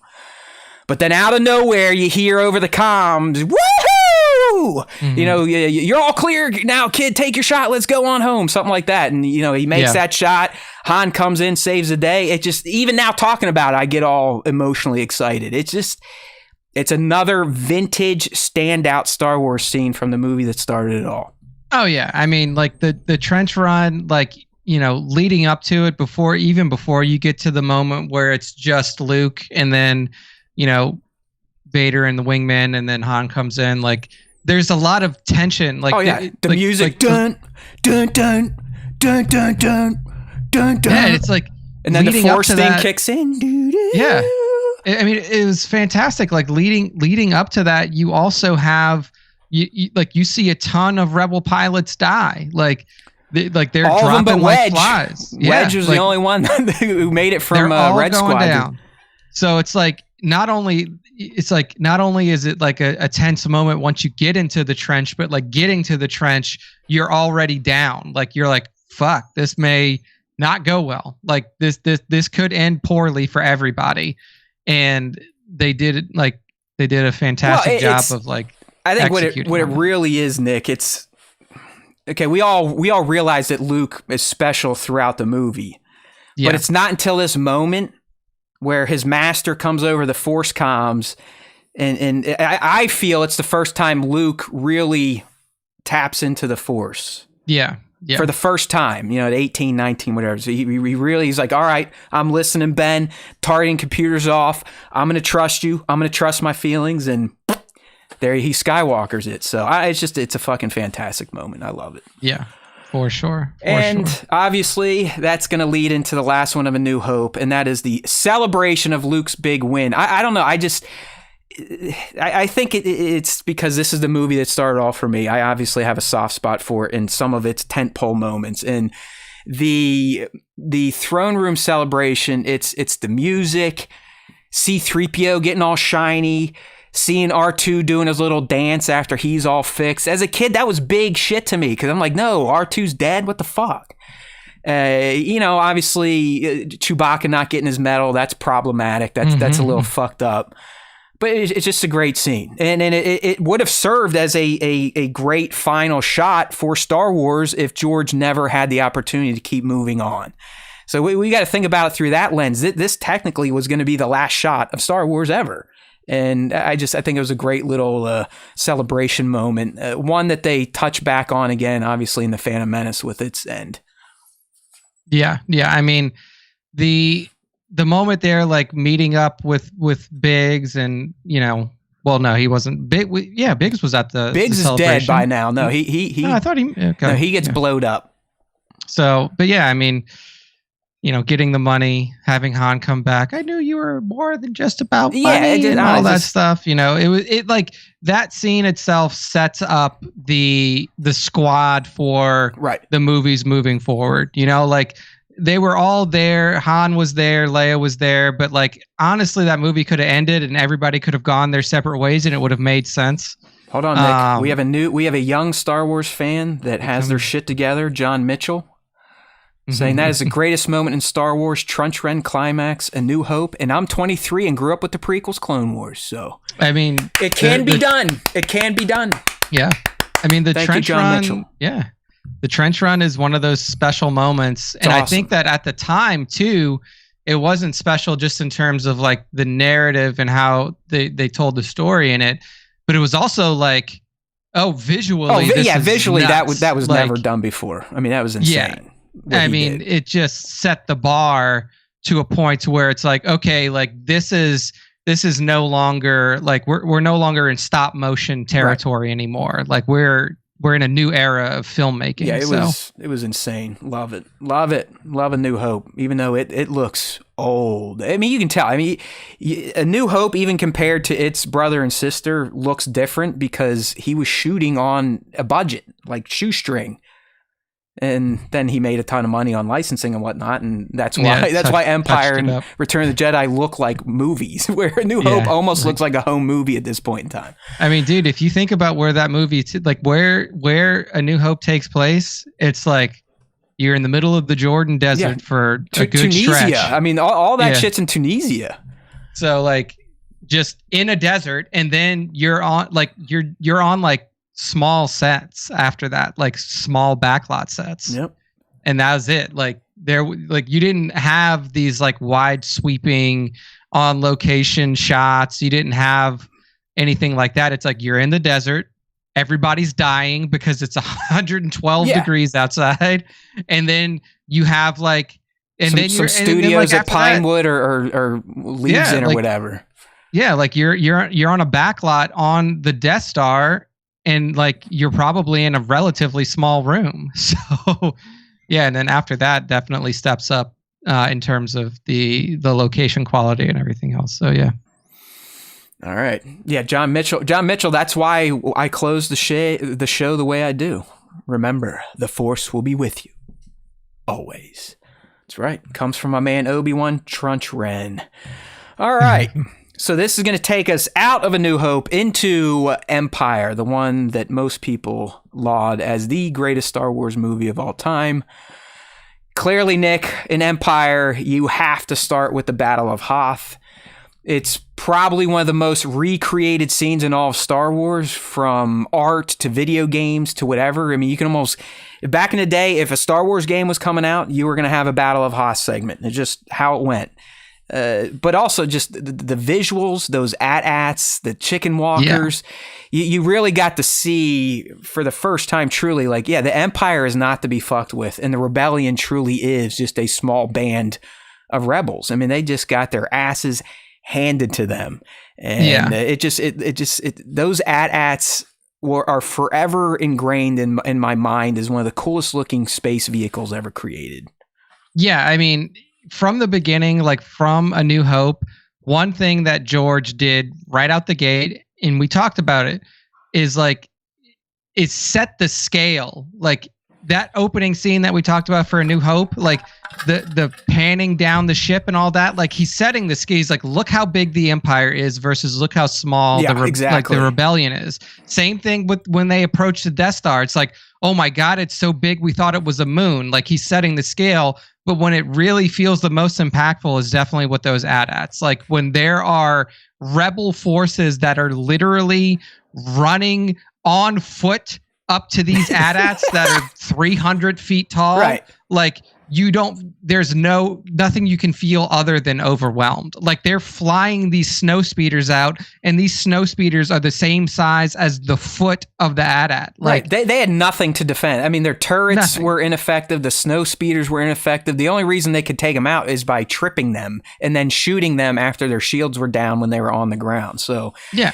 it was a great, it's one of the most iconic, probably the most iconic battle in Star Wars, even more than that opening shot of Rots, because this is just much more focused. It's not as scattered. It's not as space battles are easy to make look interesting. Ground battles in space now, that's a little more difficult. So Battle of Hoth, number one. Sticking with Empire, going with my man Yoda. This is the whole do or do not, there is no try. This is where he proves to whiny ass bitch Luke that, hey, it doesn't matter how big you are. You just got to believe, son. And it's still a moment that stands out to me from Empire when Yoda's like, all right, I'm going to flex on this little whiny asshole. Show him what's up. You know, Luke is just bad attitude. And Yoda just goes, all right, time out, hold my beer, lifts the shit out. You get a fantastic rendition of Yoda's theme mixed with the Force theme, feels all around, and Luke is just like, he's just dumbfounded. His jaw is agape, and he's like, well, yeah, I am a little whiny bitch then. So I'm a big fan of Yoda kind of showing Luke and just showing him through action to shut the fuck up and have a better mindset. Yeah, I think that like, in that scene, it really shows you like the power that the Force can hold, you know, because up until that point, like we had seen small uses of it, you know, like Obi-Wan using it to distract some right. You know, stormtroopers. We saw like Luke pulling his lightsaber in the Wampa Cave. In the Wampa Cave and stuff like that. And that looked hard at the moment where, you know, but then when you see Yoda do that, you're like, oh, there's a lot, like it also shows you like there's a lot that Luke has left to learn. Yeah. There's a lot that he still doesn't understand. And if he doesn't like change his tone to it, then there's definitely going to be some questions in terms of his ability to really grow in the Force. So yeah. Hey, and then this scene, Nick, comes full circle in The Rise of Skywalker when Luke, now acting again completely differently than he was in The Last Jedi, much more jovial, likes his lightsaber again. He raises it out of the pond for Rey to take over Red 5. So, yay! But no, this was great. Ben, I gotta address this, Ben. You're not wrong, Ben. This is who I affectionately call Hobo Yoda when they first meet him, and he kind of is purposely acting like a fucking goon. He's stealing Luke's little sausage meals. He fights R2 over a light. That is a memorable moment, but not necessarily one that really stands out outside of, nutty fanboys like myself and you. But it is a classic. I love Hobo Yoda and how he just fucks with Luke all the way up until they're in the hovel. Just fucking with him, like really trying to feel out this punk. And as he's sitting in the hovel, hearing Luke bitch again, he reaches out to Obi-Wan like, I told you, dickhead. Should have went with Leia. This guy's a fucking idiot. So, but yeah, I watching Hobo fight R2 over the light and then eating Luke's meat stick. Yeah. Quality. That was really funny. It was a good misdirect on that. He's like, mine. All right. It's just funny to see the Grand Master act like a complete lunatic. And you have to think that he might have slipped into that hobo persona more often than not, spending 20 plus years in that swamp alone, which again, does everyone know why Yoda went to Dagobah, right? It's because it has a huge dark side presence and that was blocking his light from being found. Okay, good. All right. Sticking on with Empire. A classic one here. I love you. I know. This is an unscripted line from Harrison, but it was perfect for the character. It shows you that even though Harrison hates Han Solo, deep down he 100% understood the character and was perfect at acting him out. It's one of those iconic moments from Star Wars that even non-Star Wars fans probably know. Oh yeah. I mean, this is the most famous line read from Star Wars. I was trying to think if there was another one. I am your father might. Yeah, it's like this. They're close. But the thing is I am your father is not a line. Like that's the most misquoted line in history. Like that's not the line. So the line read that they're going for and that is no, I am your father. But everybody who is like, they just say I am your father. They say, Luke, I am your father, which is wrong. Into a spinning fan. Yeah. So, but yeah, I think that like the most properly read one is definitely the I love you, I know. And this is another way. Even to this day, I almost revert back to little fat Matt. But this scene and when Han is being tortured, I did not like that as a little kid. Did not like it. Like I would almost close my eyes. My mom reminded me because she was up here. She's like, you used to not watch these scenes. And I guess the Rancor really fucked me up too as a kid. But I love you, I know. I hated watching Han get lowered and the carbonite steam came up. It just really messed with me as a kid. I'm telling you, this is why Empire's not my number one, because it did some fucking trauma to my little head for some reason. I don't know why the thumb up graphics coming up, but I'll take it. Dude, this is so weird. It's like if I make certain hand gestures, shit just starts showing up on my feed. Yeah, I think that that's some sort of weird update. But anyway, like ESB is one of those movies that like, and that's why everybody now is like, oh, middle movie is going to be the sad movie. Like that's what set the precedent for that. Or middle movie is going to be the one where the bad guys don't get out as good as the first movie.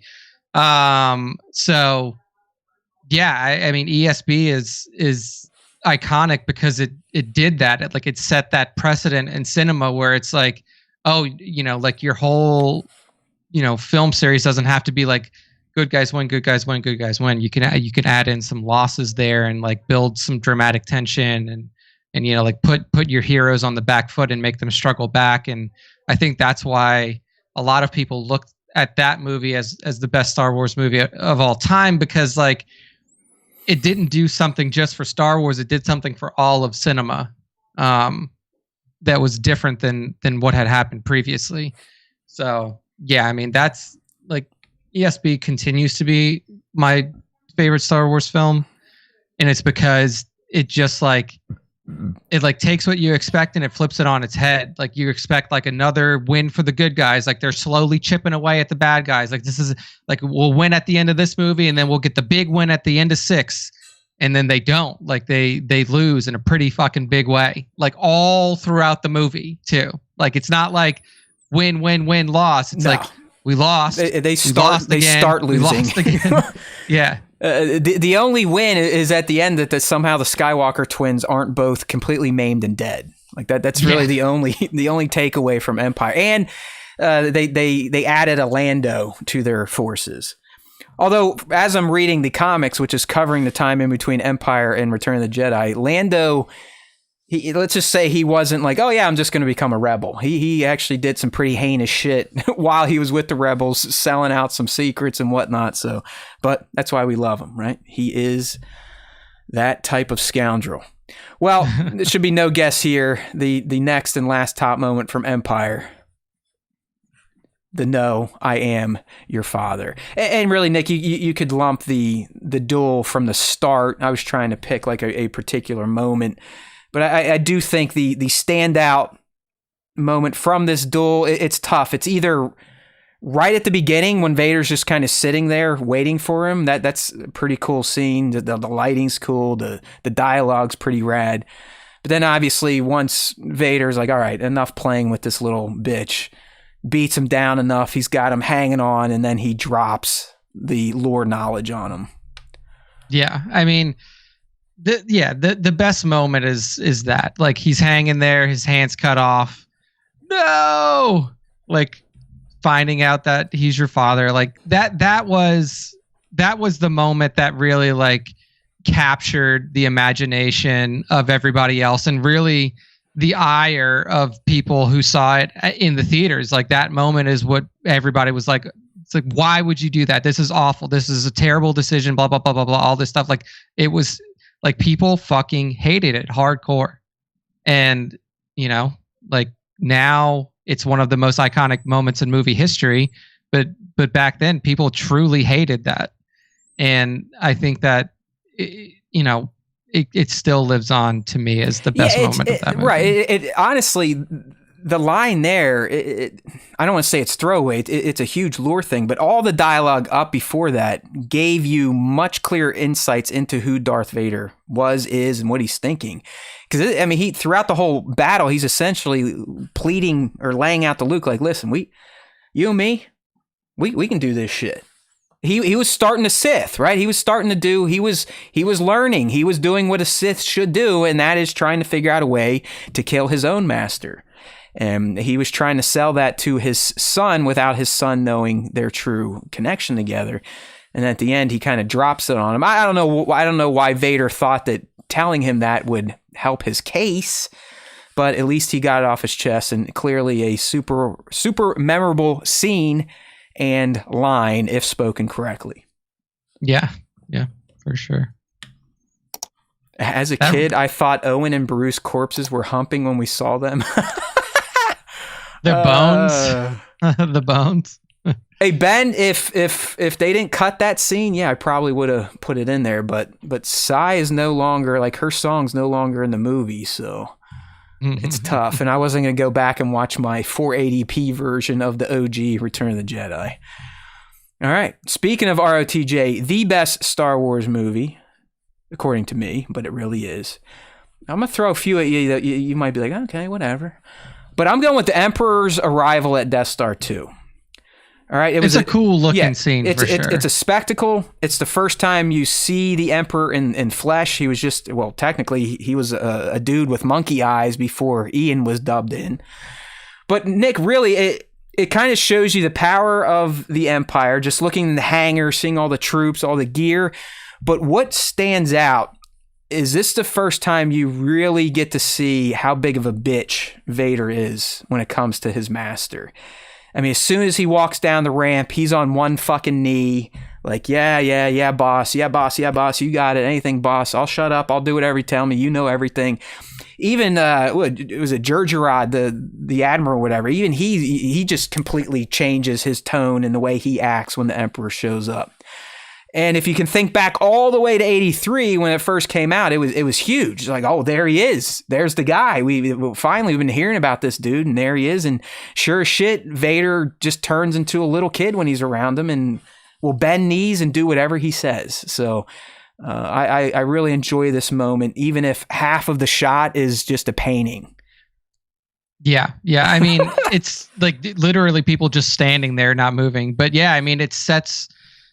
up until that point, we had never seen the Emperor in person. Like we had never understood what his presence meant to those people around him. And then, you get to see it for the first time. It's insane how everybody essentially grovels to this person, even the guy who is seen choking out his own men and just indiscriminately killing, exactly.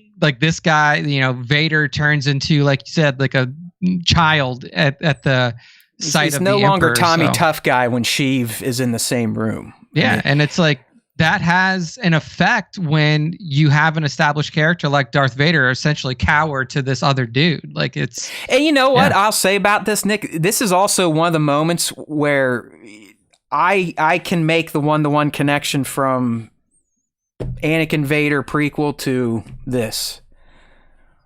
This feels like it's the same guy, where there's other parts of the OT because of how Vader became Vader. I don't feel like it's the same guy, but this one I can see Anakin in the Chancellor's office getting on his knee saying, "Yes, my master," for the first time. It's like, yep, that's the guy in the armor. He's still doing it 20 plus years later. Yeah. Woo. All right. Moving on with Return of the Jedi.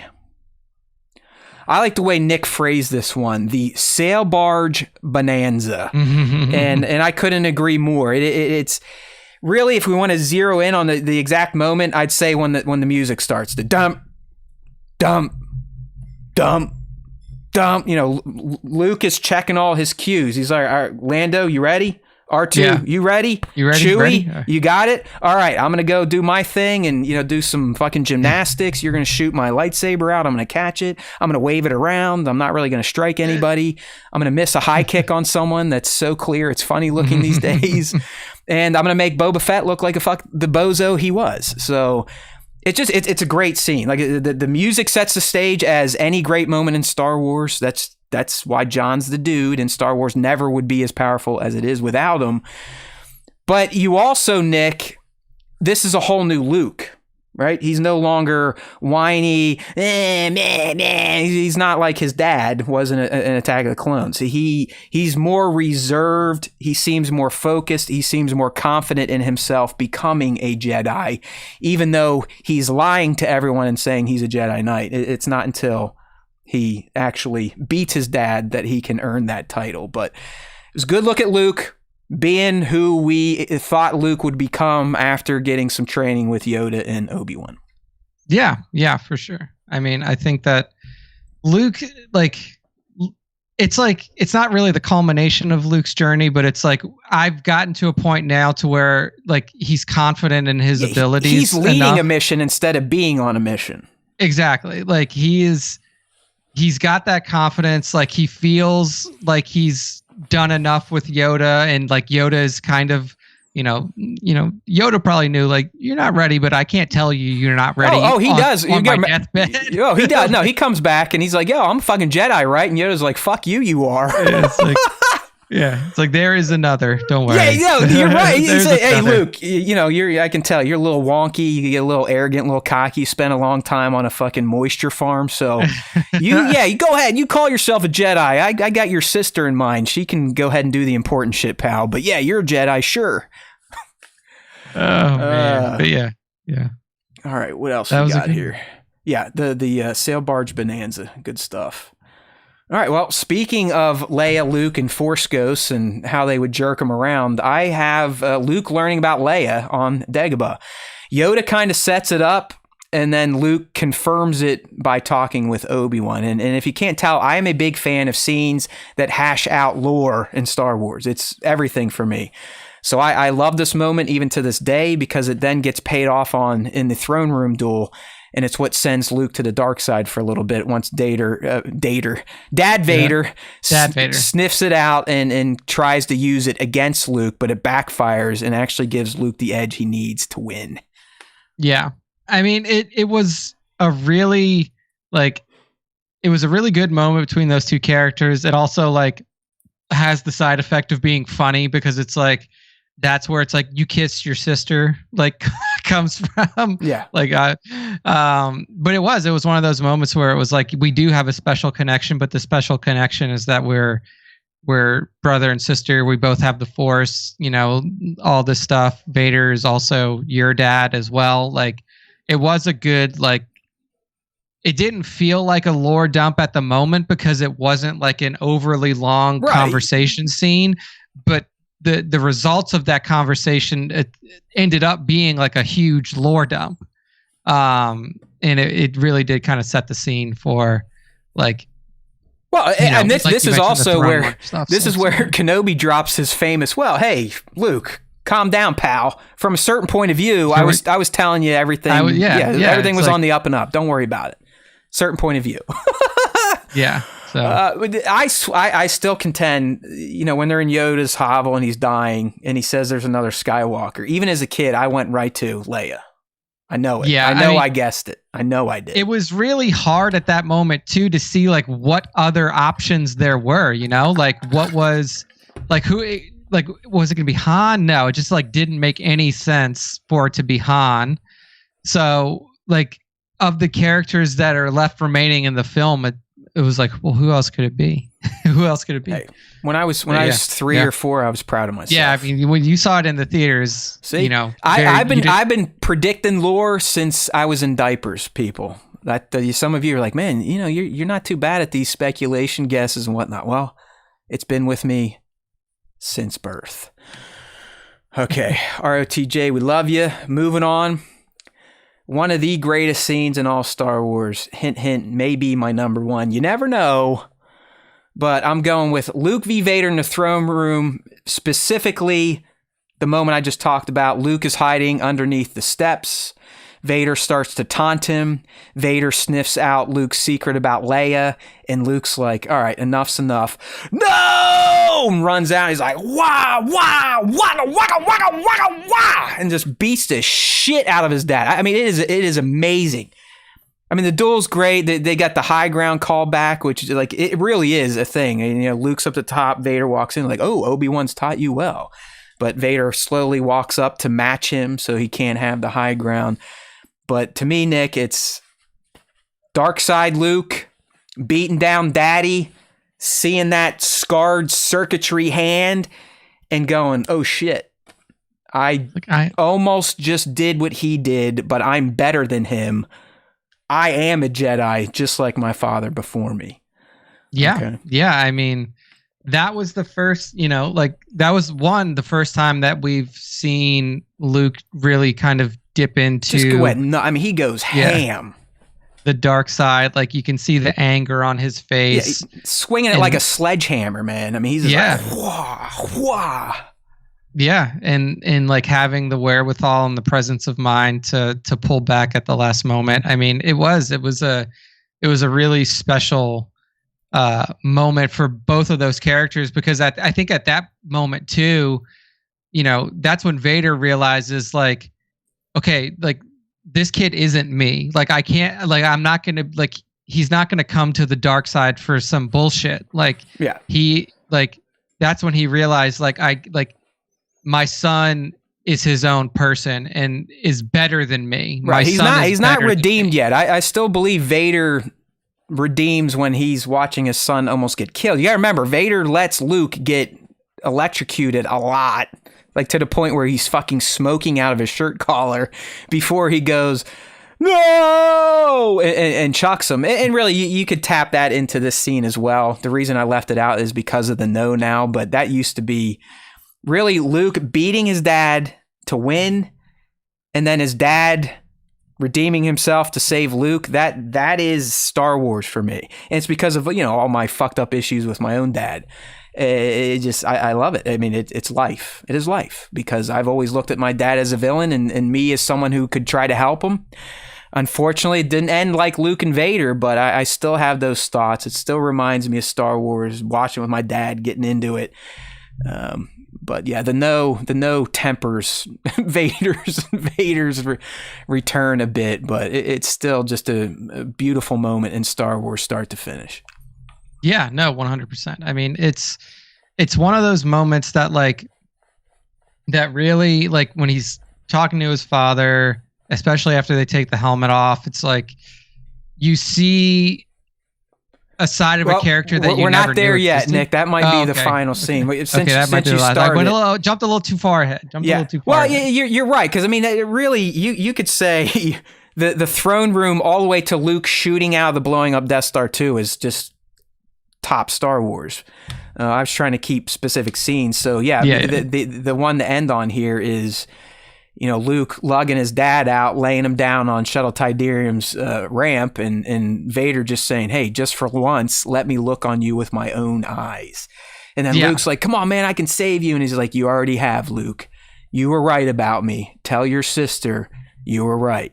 It's fucking life. That is, it's like, oh my God. Star Wars can be emotionally sound. George can elicit emotions every once in a while, and that's one of the scenes. It's just like, fuck, Luke did it. Vader's back.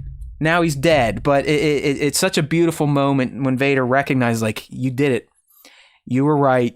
You saved me, my son. Thank you. Yeah, I mean, it's a moment you never thought that you were going to see, especially when you were first introduced to Vader in the Tantive 4.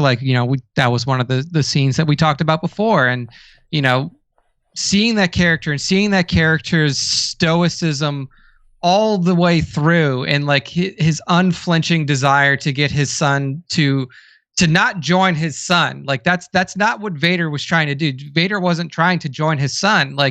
Vader was trying to get his son to join him or kill him. Vader was unwilling to switch back to the light side. He was either you're coming to the dark side, or one or both of us are dying. That was his option that he laid before Luke. And against all odds, Luke was able to, on his deathbed, bring him back to the light, redeem him so he can have his moment as a Force ghost and live on through the Force. And it was just something that, when you start watching Star Wars for the first time in the beginning of A New Hope, you're like, well, there's no way that this is a good guy, that Vader could potentially be a good guy at some point in this series. You never expect that to happen. It's just, it's rough. If you think about what these characters are going through, let's pretend they're real. Vader has just spent 20 plus years in a walking nightmare. Literally, he's been trapped in a suit of armor that keeps him alive, and he's been made to feel nothing but hate, pain, fear, and anger. His son, on the other hand, can't see that. He does not see that in his father. All he sees is Anakin. Even after he beats his ass on Bespin and maims him, he still's like, no, I know you're there. Even before Vader took him to the Emperor, Luke tried again. He's like, listen, man, I know you're good. You will not do this. And Vader's like, hey, I appreciate you. Obi-Wan once thought that way, but nope, I'm taking you to the Emperor, and he does. But slowly but surely, Luke gets to him. And both when they achieve their mega goals, he has to die. And that, that's got to be rough for Luke, rough for Anakin. It's just, it's fucking beautiful. It was beautiful. All right. Yeah. Well, I honestly, I think the reason he truly dies is because his gear got so fucked from the electricity. Oh yeah, he was dead as soon as he got electrocuted. Yeah, it just he couldn't survive that, and he didn't have Rey there to heal him either. So yeah, he probably could have survived with just the damage that Luke did to him, but once the circuitry got fried, he was you can't lose all of your limbs, your ability to breathe on your own. You need a suit, and then you electrify your suit after having your ass kicked by your son. It's not a good combination to live. So yeah, it was a bummer, but I love the moment, peeling the mask off, all that. Jesus, just fantastic. It's too bad they don't dub in Hayden's face now, right? Yeah. All right. Just overlay it. And the last one here, and I know I'm cheating, Ben, because I didn't include Psy, but I am including Yub Nub just because I can't let it go. But Yub Nub, when it was in existence, was the better musical ending. I know some of you like Touring the Galaxy. Sure, it looks like shit. If you haven't seen it in a while, go look at it again. But the Victory Celebrations theme compared to Ewok Celebration is dog shit. All right? It's like, it was so weird for me the first time I saw it without the Ewok Celebration. Yeah, exactly. It's jarring. It was such a tone setting moment, like everything's finished. We finally done it. And I understand George's point of view. Like the celebration felt too small scale for the scale of the victory that was won. But man, like it just like it had such a rhythm to it. Like the celebratory scenes that were happening between the Ewoks and between the heroes and the dancing and all this stuff, and like the final shot. Bro, they even time up the drum beats. The Ewoks are playing drums or playing helmets. All that matches perfectly in Ewok Celebration. Yeah, I mean, like they really knocked it out of the park when bringing that particular song and that particular celebration to life in that movie. And like when they changed it, it kind of felt like what was to come in the sequels. Like I don't want to shit on it too hard, but like it was just like it's just CGI to be CGI, it's just like. It was just the music sucks. I mean, it is a terrible song. It's just a very generic, la da da da. It's like, what is this shit? We're on a fucking planet with murder bears that have skin drums and helmets. That's the fucking song we should hear. Yub Nub. If you look at the translation, the song is all about like, we've got our peace, our freedom, we love our friends, yay. I mean, that's what it should be. Fuck. Hey. I agree. But yeah, I mean, like, if I don't know who did the song, I don't know if it was I think it's George John. Got in touch with John. I think it's fucking John, and it's John should never take credit for Victory Celebration. But it was just like it just didn't feel the same, like it felt so much more. It just felt so much cheaper than the Ewok Celebration. It completely cheapens the end of Jedi, 100%, and then that gets compiled with. Frank and Anakin, Ghost Anakin, where they literally just take Hayden's head and plop it on Sebastian's neck. Yeah, he's in the wrong tunic. Like, I get it. At this point in time, yes, Force Ghost Anakin should be his form when he fell. That's fine. Just give us that then. Pour it over the dude from Ahsoka and slap that sticker right over top that abomination, Return of the Jedi, and I'll at least feel a little bit better about that. But the way it is now, like quasi Anakin Shaw is just like Hayden Shaw, whatever you want to call it. It just kind of lumps into the jarring feel that this new song gives you. Yeah. All right, my friend, it's time for the personal top fives. Now that we made it through, we always start with young Nick here. Indeed. So Nick's number 5, Vader v. Luke on Bespin. Yeah, I think for me, like, that was the first time, even before that, like when they walk into the room, like when they walk into the dinner hall and Vader's sitting there at the table, like it was just such a stark moment. And then that fight on Bespin is like Luke's feeling good. He's feeling confident, and just to watch him be systematically broken down by his father in a way that is almost embarrassing. Oh, like, he's toying with them like a cat does with their prey. And like the one moment that always sticks out to me is like when they're in the hallway, they're right by the window, and then Vader just lowers his saber and then just uses the Force to completely overwhelm Luke. And at that point, it's just like Luke looks like a little kid, just like swinging like around. He's like, I have no idea. Like, I'm out of my depth. I don't know what to do. I could possibly die here. Like, it was such a skill mismatch once it got going that like it's just so fun to watch. And how that scene moves too. Like, it starts in the carbon freeze chamber, then it moves through that like circular lit hallway, and then it moves into basically what's the staging area before they're on the platform over the drop. Like, the way that it moves, the way that each scene that it moves from and into looks different than the last one, and how it all seamlessly comes together.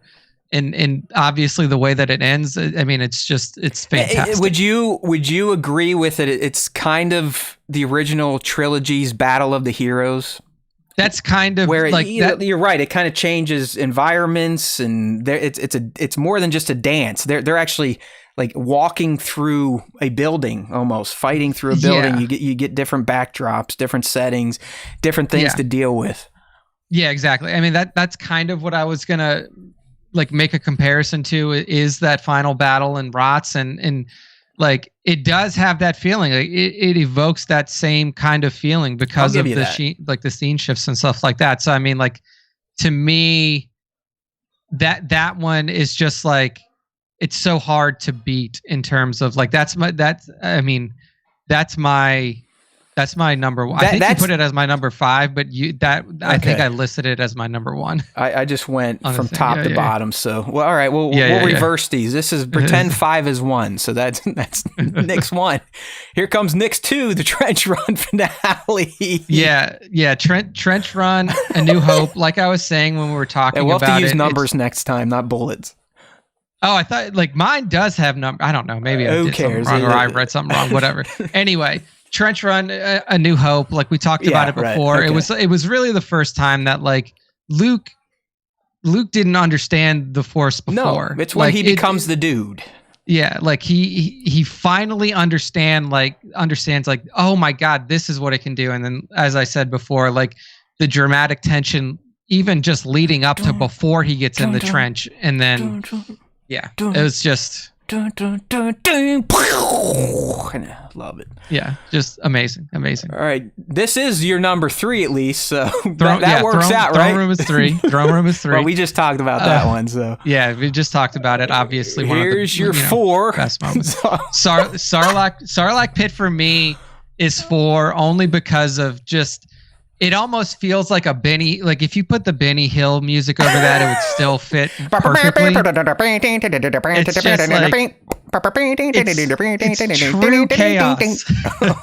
And like, I don't even think that there is a scene in Star Wars, even up to this day with all the new stuff, that like compares to that scene, because it's pure chaos. Yeah. It's like in the sail barge, everything's going to shit.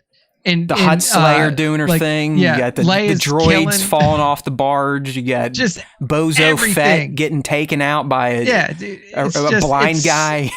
It's so fun to watch because it's like, what the fuck's going to happen next? Yeah. A blind guy just killed this one dude. Somebody got hit in the head with a lightsaber and just fell over. Yeah, no problem. Like you said, the missed kick.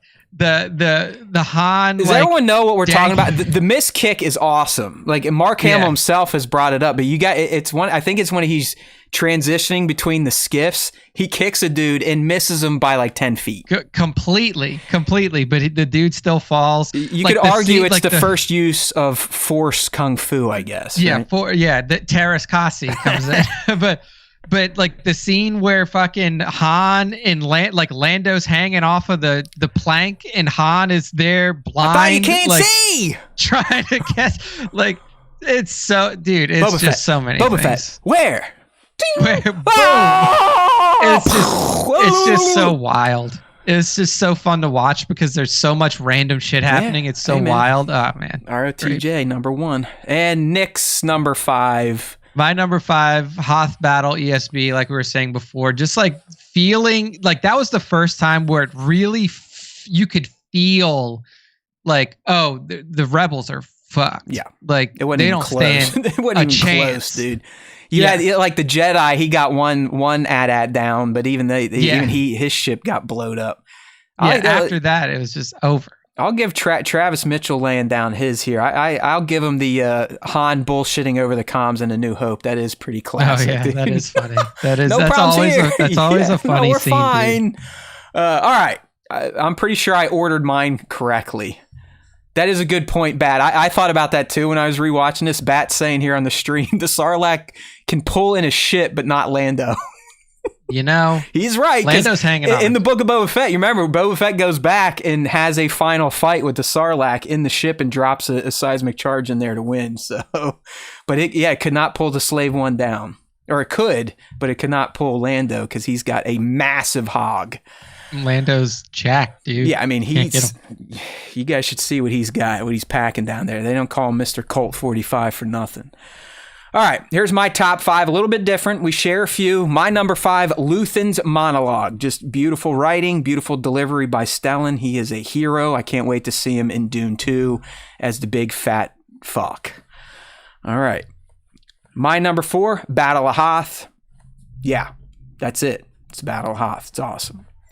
3, Trench Run finale. As we said, this is where Luke kind of figures out the secret sauce he's got flowing through his ball sack. My number 2, Just for Once, Let Me Look on You with My Own Eyes, the death of Vader. And my number 1, obviously, the throne room victory. It just too many ties to my past, the weird shit with my dad. It just speaks my language. So there you go, everybody. That's the second part of our tour of the top scenes from all of live action Star Wars. That is, we didn't include the animated stuff. We'll have to do that one day if I can get Nick to rewatch some of the animated shit. But there you go. We'll be back. Like I said, we're either going to do one more final part or 2 more. I can't decide if I want to split out TV from the sequels. But we are going to cover them all, so make sure to sub up, tune in, like, comment, all that other horse shit, all right? It is now time for the fan segments. That's right, Nick beat me to it. We do it every week. We give fans 2 ways to get involved with the show, have some fun, maybe get talked about, maybe get made fun of in a nice way, all right? We're not dickheads, or at least Nick's not, okay? So we have the question of the week, and we have our top 5. But as we always do, we're going to start with the question of the week. It's typically themed around something Nick and I were talking about on the show. What in the hell is that? Hold on one second. New tech. We're working things out here. Oh, I get it. It's vamp for me for a second here. Yeah. The question of the week for this week is going to spin right off of what we were just talking about, your favorite moments from Andor, Rogue One, and the original trilogy era. So we have a lot of time for you guys to cover. Oh my God, it's literally gone. Like Slack just doesn't exist anymore on my desktop. Slack has been uninstalled from Matt's computer. We literally just used it earlier in the show. So yeah, that's cool. We had it brought up before. Okay. But yeah, I mean, we're going to find out what you guys, the fans, hold as your favorite moments from the OT era. All right. Well, Nick, I'm guessing you're just probably going to have to pull it up here. I don't know. Yeah, I mean, I'm going to read them. So whatever. Right. People don't need to read along with me. So the question is, what's the top scene from the Andor, Rogue One, and original trilogy era?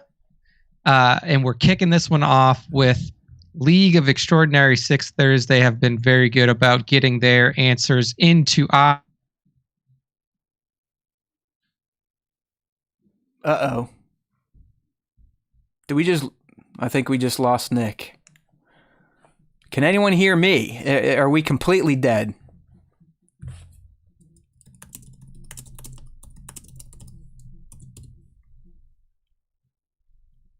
Anybody? Anybody on the feed? Anybody? Is my internet down?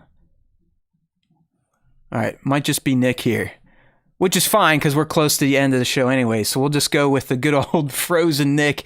I don't know if anyone's been here before when we had Frozen Nick, but he's always it's always fun to have Frozen Nick up there. So maybe we'll let him rock. But like I said, it's a good thing because we are almost done anyways. We got through the meat of the stuff. So that's what makes me happy. I really don't know what's going on with the display here at this current point in time. I'll have to worry about that some other day. But like I said, we're getting into the top 5. I can't get the graphic up, so I'm just going to read about that to you. Oh, hey, look, there. Now we can get the graphic up. All right, so as Nick was saying, our question was asking about... Oh, here he comes. Everything is He's just back. dying. He's back.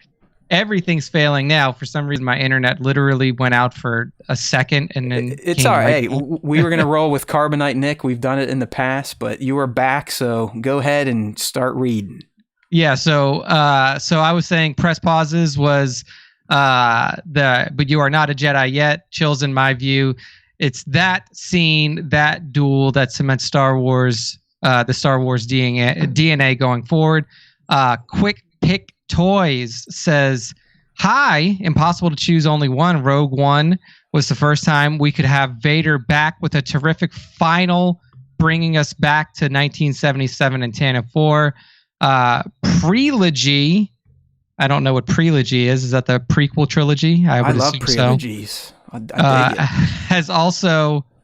Has also for me top scenes, mainly with Yoda and his saber. But also Jango versus Obi-Wan. So he's completely off script here, not talking about the original trilogy anymore. Jango versus Obi-Wan, biggest Jedi battle in Geonosis. Trash, all green screen. Last, I think the Palpatine rescue in Rots remains the biggest space battle from all the movies, I think. And Quick that's Picks from my is in like side. a whole different trilogy, Yeah, so but we'll take it. Quick Picks did not answer the question. Thank you for that. Waltman 1987 says, I'm not afraid, Luke. He says, you will be Yoda. Very tense and mysterious going into moment. the dark side cave. Indeed. Gotcha. Yes, going into the dark side cave. And then Harnesses Lightning says, when your mom was on screen and Obi-Wan was like, that's no moon. So, well done. What the hell does that mean? When your mom was on screen and Obi-Wan was like... It's a your mama's fat joke. Oh, okay. So that's it. So we got 3 good answers, and we got one answer that was just completely talking about a different part of Star Wars, and one answer that was your mom joke. So solid stuff there. Now you know why I love people, man. Like, yeah. First question of the week. Hey, tell us about the original trilogy. Well, I love Jango Fett. Okay. So, like I said, we love you all. We take it. Thanks for playing. Now it's time for the top 5. Now it's time for the top 5 indeed. So to get involved in this segment, if you are not familiar with the top 5, make sure to tag at StarWarsTime.show on all of your Star Wars Instagram pieces of art. And that is how you will be entered to get into the top 5 every week. So tag at StarWarsTime.show. Also use the hashtag StarWarsTimeShow on your posts. Matt will see those, dig through those, and come up with the daily top picks.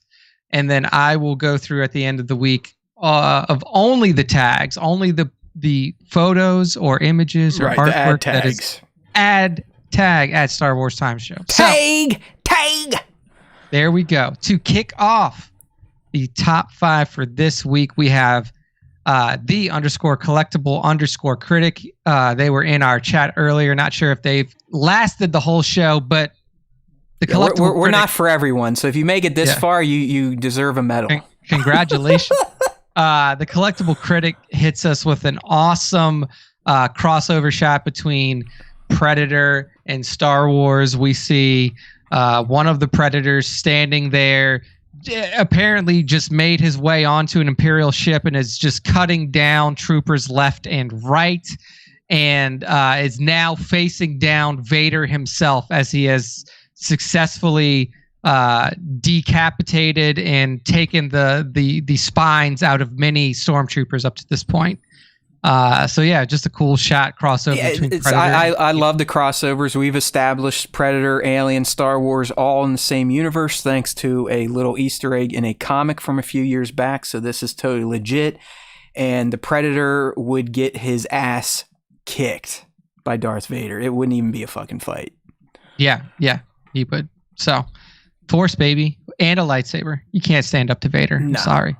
But yeah, just a cool, like a well-composed scene here by the Collectible Critic, and yeah, very fun stuff. Next up, we have this one's great. I love it Commander. Because it just hits on the Anakin that we see in the prequels. Perfect. Commander Gree_N, so Commander Green on Instagram gives us the showdown of a lifetime. It is Anakin Skywalker a la AOTC clones Anakin versus Sandman from Spider-Man. You know who wins this? Sandman, hands down. I'm gonna have to agree with you here because this is Anakin's nemesis. So. This is Anakin's nemesis. He can't beat sand. Sand will always take him down, and this guy is made of sand. He can't take it. Yeah. It's like a cheat code for Anakin Skywalker because once you get that grit in his, orifices and cracks, he just shuts down. It's over. But PTSD from living with Shmi and Watto. He's like, oh, slave boy. But Commander Green here does a good job of giving us some act like Anakin is up to his ass in sand. Told you he's getting it in his cracks. It's done, and then. Sandman is just perfectly blended into the sand, a hand coming out to grab him. Just fantastic setup here by Commander Green. Two very cool little crossover shots there. For sure. So good stuff there. Next up is Tong Wars, and I believe it's not really a collaboration, but I think I don't know who really pleased to photograph this MOC by Barneas. So Let Bricks _official loaned the MOCs to Tong Wars. And I'm guessing the MOC is Vader's shuttle. Yeah. So, it's just like Tong Wars is one of those people that like you have to see their shots to believe it. But what we see here is a fully Lego X-Wing and a fully Lego version of Vader's shuttle. Flying over this picturesque little pond or like lake that is close to Tong's house. They're on Mustafar, bro. Look at that. Yeah. You can see the castle in the background, Vader's castle in the background, and the moon that is placed perfectly there in the sky. I mean, the shot itself is just a wonder to behold and is, perfectly in line with what we expect from Tong Wars. Just absolutely incredible work. Catching the reflection perfectly, golden hour, just amazing stuff from Tong. I actually got I think 2 or 3 Lego sets this Christmas, just out of the blue. I got the throne room scene, big surprise. I will say the Lego scenes they've been doing for Star Wars are great little pieces. Nice. And I got the Pac-Man arcade cabinet Lego. Sick.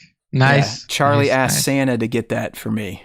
So I was like, all right, I'll take it.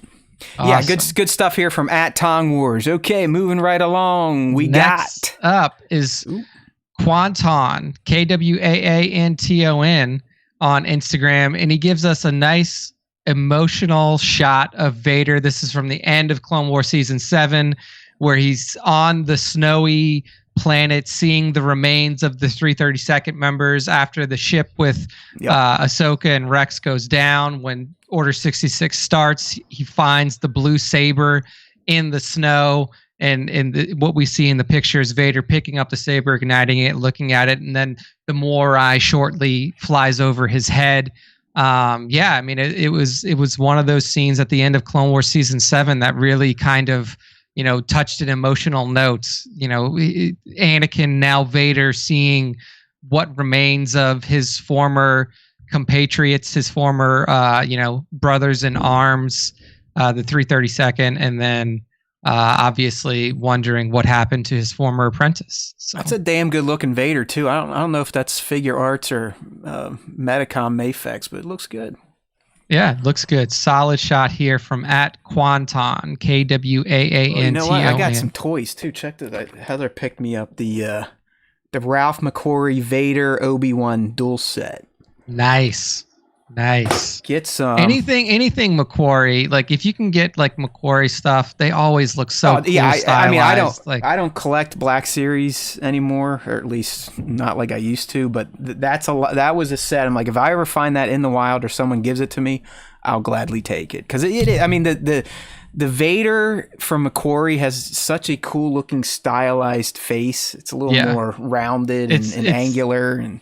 It's like Rebels-esque. Like they definitely modeled the Rebels Vader off of the McQuarrie original design. So and then Obi-Wan kind of looks like Chancellor Valorum from The Phantom Menace. Okay.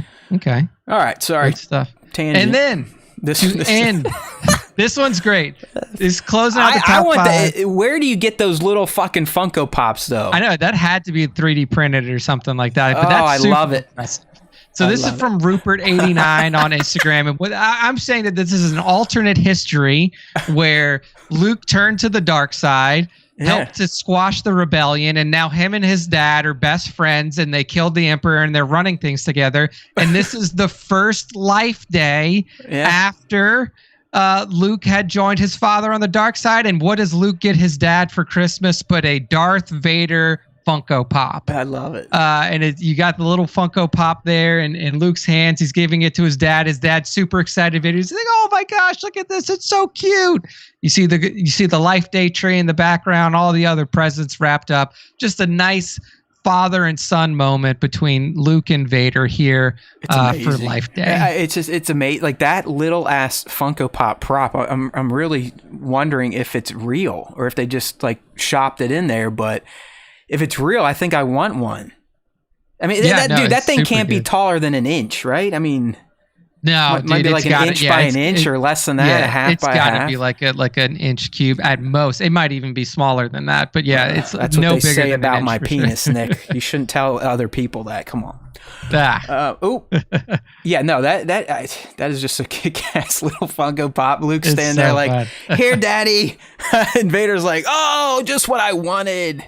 It's super cute @Rupert89 on Instagram. All right. Make sure to give all these artists a follow. But that's it. That's the end of the top 5 for this week, and that's the end of our first show of 2024. So Matt, go ahead and close us out. That's right. Don't forget to subscribe, my friends, as we always do at the end of an SWTS. We just want to remind you about StarWarsTime.net. That's where they, meaning the people you need to recruit for us, can go and find all of our important social links.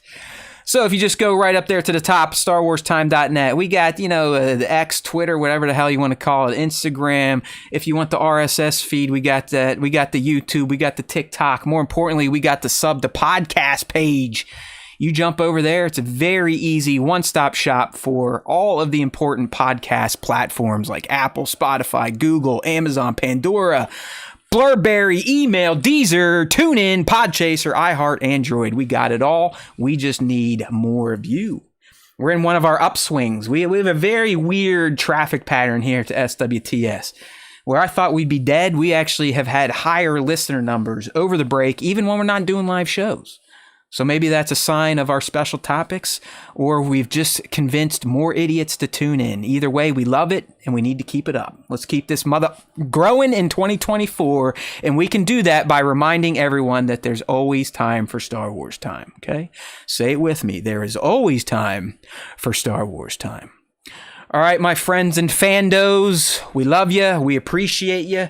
Keep beating the SWTS drum, and we will be back next week, possibly with a special guest or just by myself, because young Nick is fleeing the galaxy to go check on Ahsoka and Sabine in the unknown, or on Peridia. Actually, I will be on Batuu. Oh, there we go. We're going to Disney. We're going to Galaxy's Edge. I will be doing another lightsaber build, so I'll show that off when I get back. This is This is a change for the Caminita Disney trip, huh? Yeah, so this one is just going to be me and Taylor and then 2 of our friends. So this isn't a full... Yeah, because you do the Family Nita like November, right? Yeah, usually those are in November. This last year, in place of the Disney trip, we went to Hawaii. So that was you poor bastard. Hey, well, we can't wait to see your next overly sized lightsaber that you build. Indeed. It's always a fun experience, but you walk out and you literally have like a mag light. Yeah, it's like whoa. Yeah, the hill. You literally could use the Galaxy's Edge lightsabers as weapons, like the hills. Yeah, 100%. Fucking you could beat clubs. Somebody to death with that thing easily. Easy. Anyways, we're not here to tell you how to beat people to death. We really are just trying to say goodbye and to remind you that if you listen to the Star Wars Time Show, the Force will be with you always.